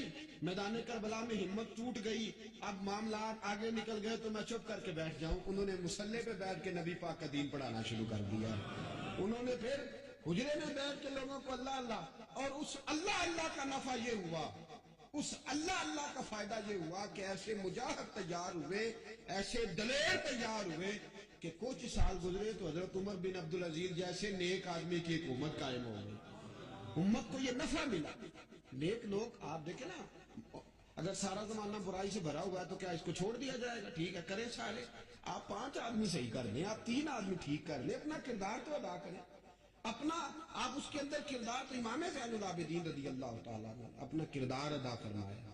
اور پھر سب سے بڑی بات یہ تھی غریب پروری، جب یزید مر گیا اور دیگر حکومتیں آنے لگی تو امام زین العابدین کے پاس لوگ بہت سارے نذرانے لے کے آتے، یزید کے زمانے میں بھی آتے، لوگ بڑے نذرانے خدمت کرتے، بڑا کچھ کرتے، گھروں کے اندر بڑا سامان آپ کے پاس پڑا ہوتا. آپ کے صاحبزادے امام باقر، آپ فرماتے رات ہوتی تو میرے ابا جی اپنے کندھے پر بوریاں رکھ لیتے، اپنے کندھے پر، شہزادے خود اپنے کندھے پر، اور غریبوں کے گھروں تک پہنچا کے آتے، خود بوریاں اپنے کندھے پہ رکھ لیتے. فرماتے ہیں میں کہتا ابا جی میں چھوڑ آتا ہوں، مجھے بتائیں. فرمانے لگے اگر تو چھوڑنے جائے گا تو تجھے اس غریب کا نام بھی بتانا پڑے گا، تو میں کسی کو رسوا نہیں کر سکتا، میں رسوا نہیں کروں گا، میں خود دے کر کے آتا ہوں. امام زین العابدین رضی اللہ تعالیٰ عنہ نے عمر بھر یہ غریب پروری کا مظاہرہ فرمایا، اپنے بچوں کی تربیت فرمائی. امام زین العابدین رضی اللہ تعالیٰ عنہ مصلے پہ بیٹھے اتنے پاورفل ہو گئے کہ حکومتیں ان سے ڈرنے لگی. مصلے پہ بیٹھے بیٹھے اتنے پاورفل ہوئے، اتنے عظیم ہوئے کہ حکومتیں لرزنے لگی.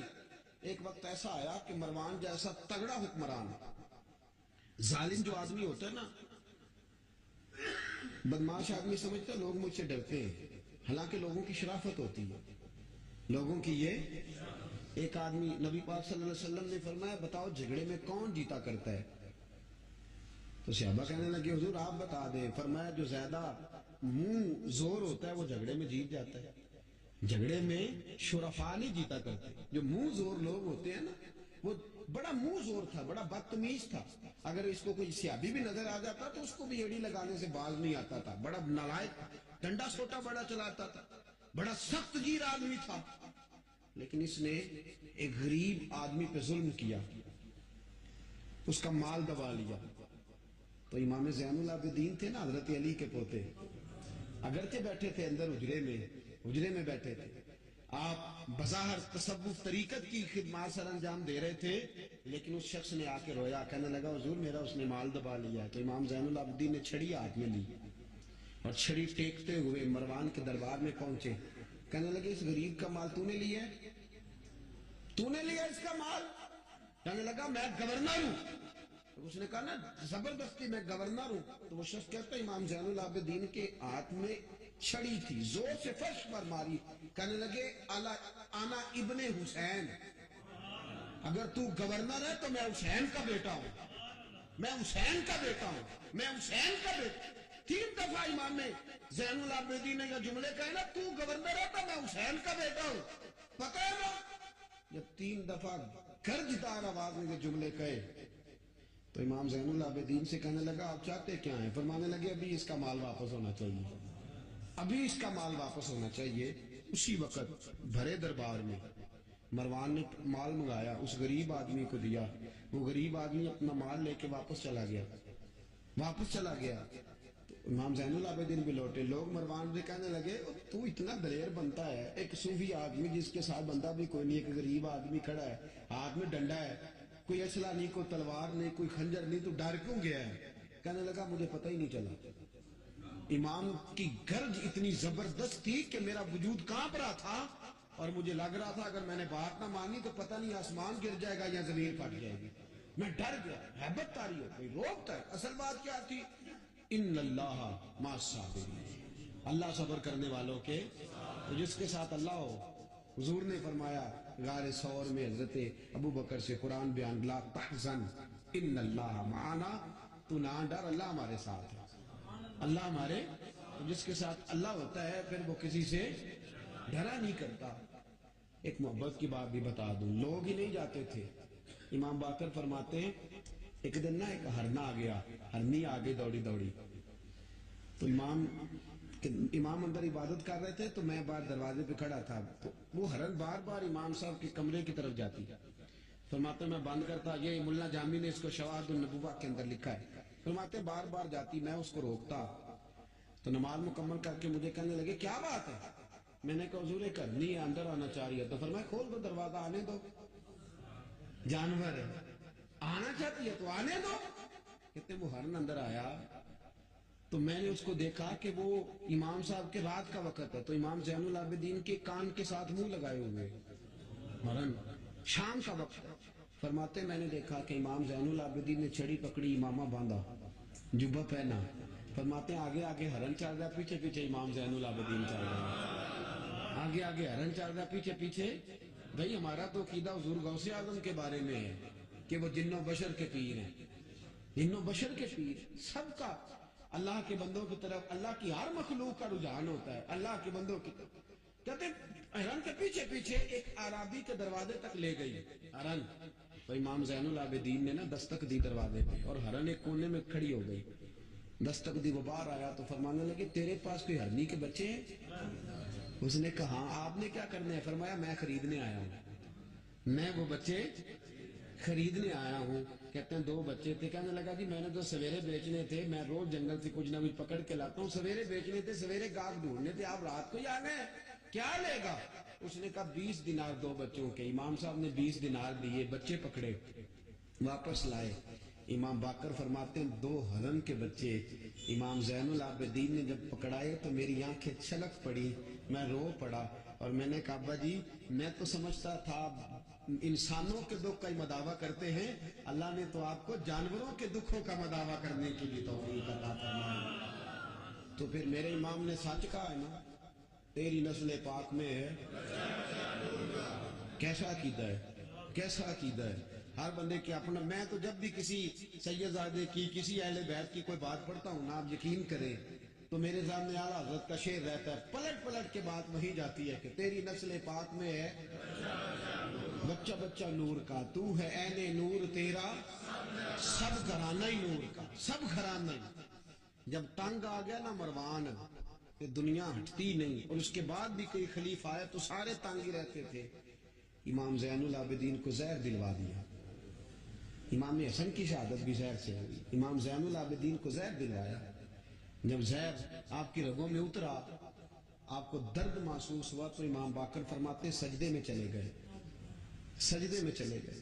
میں نے کہا حضور اتنی تکلیف ہے آپ یہ کیا کر رہے ہیں؟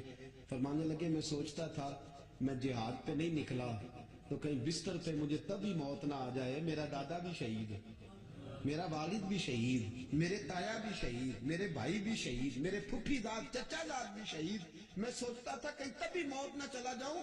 سجدہ شکر ادا کر رہا ہوں کہ رب نے مجھے بھی شہادت عطا فرما دی، اللہ نے مجھے بھی شہادت کی موت عطا فرمائی ہے. پھر وصیت فرمائی. امام دیکھیں اللہ والوں کے مزار کی بھی برکت ہوتی ہے. امام باقر کو وصیت فرمائی، صاحبزادے کو فرمایا مجھے میرے تایا امام حسن کے ساتھ جنت البقیع میں دفن کرنا، ان کے ساتھ. تو کہتے میں نے کہا ابا جی وہاں تو جگہ ہی نہیں. روتے ہوئے میں نے کہا. کہنے لگے تو جا کے تلاش کرنا، جگہ مل جائے گی. فرماتے میں پہلے جنت البقیع جاتا تھا تو قبریں ساتھ ساتھ ملی ہوئی نظر آتی تھی. امام زین العابدین کے وصال کے بعد گیا تو مجھے پوری قبر کی جگہ نظر آئی، پوری جگہ جس کو میں پہلے تھوڑا سمجھا کرتا تھا وہ پوری جگہ ملی. امام حسن کے بالکل متصل امام زین العابدین کا مزار ہے. امام زین العابدین نے سینکڑوں شاگرد چھوڑے، درجنوں ہزاروں کی تعداد میں آپ سے فیوز و برکات حاصل کرنے والے لوگ چھوڑے. اور جتنا صوفیاء کا سلسلہ پھر آگے بڑھا، حضرت حسن بصری، حضرت فضیل بن عیاض، پھر اس کے بعد حضرت سری سکتی، پھر اس کے بعد حضرت میں اگر آپ کو دلائل کے ساتھ عرض کروں تو سارا فیضان امام زین العابدین کا ہے، سارا فیضان. آپ کے اپنے صاحبزادے امام باقر، امام باقر کے بیٹے امام جعفر صادق، اور امام جعفر صادق کے شاگرد اور مرید ہے امام اعظم ابو حنیفہ. جتنی شاخیں علم کی پھیلی، جتنی شاخیں پھر اس کے بعد طریقت کی پھیلی، علم حدیث کی پھیلی، وہ ساری امام زین العابدین کا فیضان ہے. اور آج تک امت مسلمہ کے اندر امام زین العابدین کا فیضان جاری ہے، اور انشاءاللہ صبح قیامت تک جاری رہے گا. علمی فیضان بھی، روحانی فیضان بھی، اور دنیا میں جتنے سعادات پائے جاتے ہیں وہ بھی امام زین العابدین کی اولاد ہے. امام حسین کی ساری اولاد امام زین العابدین سے ہے. اللہ تبارک و تعالیٰ نے کس قدر فضل فرمایا. امام حسین کے ایک بیٹے ایک میدان کربلا میں موجود رہے، امام زین العابدین.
یعنی یزید کے 14 بیٹے تھے، بچے تو ان کے بھی ہوئے ہوں گے، بات آگے. اور یزید کا ایک بیٹا بڑا نیک بھی تھا جو یزید کے بعد تخت نشین ہوا، اور بیٹھتے ہی اس نے کہا کہ میں اس تخت پہ نہیں بیٹھ سکتا جس تخت کے پائے میں امام حسین کا خون موجود ہو، اور میں نہ میرا باپ اس قابل تھا نہ میں اس قابل. یخرج الحی من المیت و یخرج المیت من الحی. اللہ زندوں سے مردے، مردوں سے زندے، اچھوں سے برے، بروں سے اچھے پیدا کر دیتا ہے. امام یزید کا بیٹا کہنے لگا کہ میں نہیں اس قابل کہ یہاں 40 دن اس نے کہا میں 40 دن دیتا ہوں اپنا حکمران بنا لو. اس کے بعد وہ تخت سے نیچے اتر گیا. نیک بھی ایک بیٹا تھا لیکن پھر بھی یزید کی نسل آگے نہ بنی، نہ زیاد کا وہ ستم رہا، نہ یزید کی وہ جفا رہی. جو رہا تو نام حسین کا جسے زندہ رکھتی ہے کربلا، جو رہا تو نام. اور انسان کو بیدار تو ہو لینے دو، ہر شخص پکارے گا ہمارے ہیں حسین.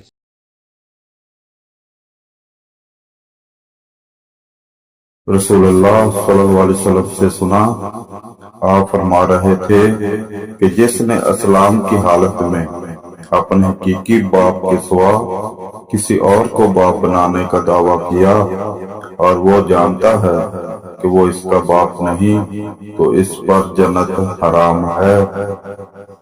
حضرت عبداللہ بن مسعود رضی اللہ تعالیٰ عنہ سے روایت کی، انہوں نے کہا کہ رسول اللہ صلی اللہ علیہ وسلم نے فرمایا مسلمان کو گالی دینا فسق ہے اور اس سے لڑنا کفر ہے.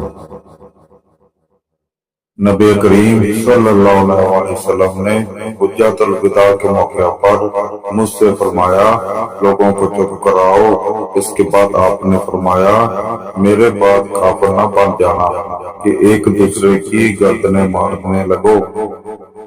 حضرت ابو ہریرہ رضی اللہ عنہ سے روایت ہے کہ رسول اللہ صلی اللہ علیہ وسلم نے فرمایا لوگوں میں دو باتیں ہیں، وہ دونوں ان میں کفر کی بقیہ آتے ہیں، کسی کے نسب پر طعن کرنا اور میت پر نوحہ کرنا. نبی کریم صلی اللہ علیہ وسلم نے فرمایا جب غلام بھاگ جائے تو اس کی کوئی نماز قبول نہیں ہوتی، جس طرح حرام کھانے والے کی نماز قبول نہیں ہوتی.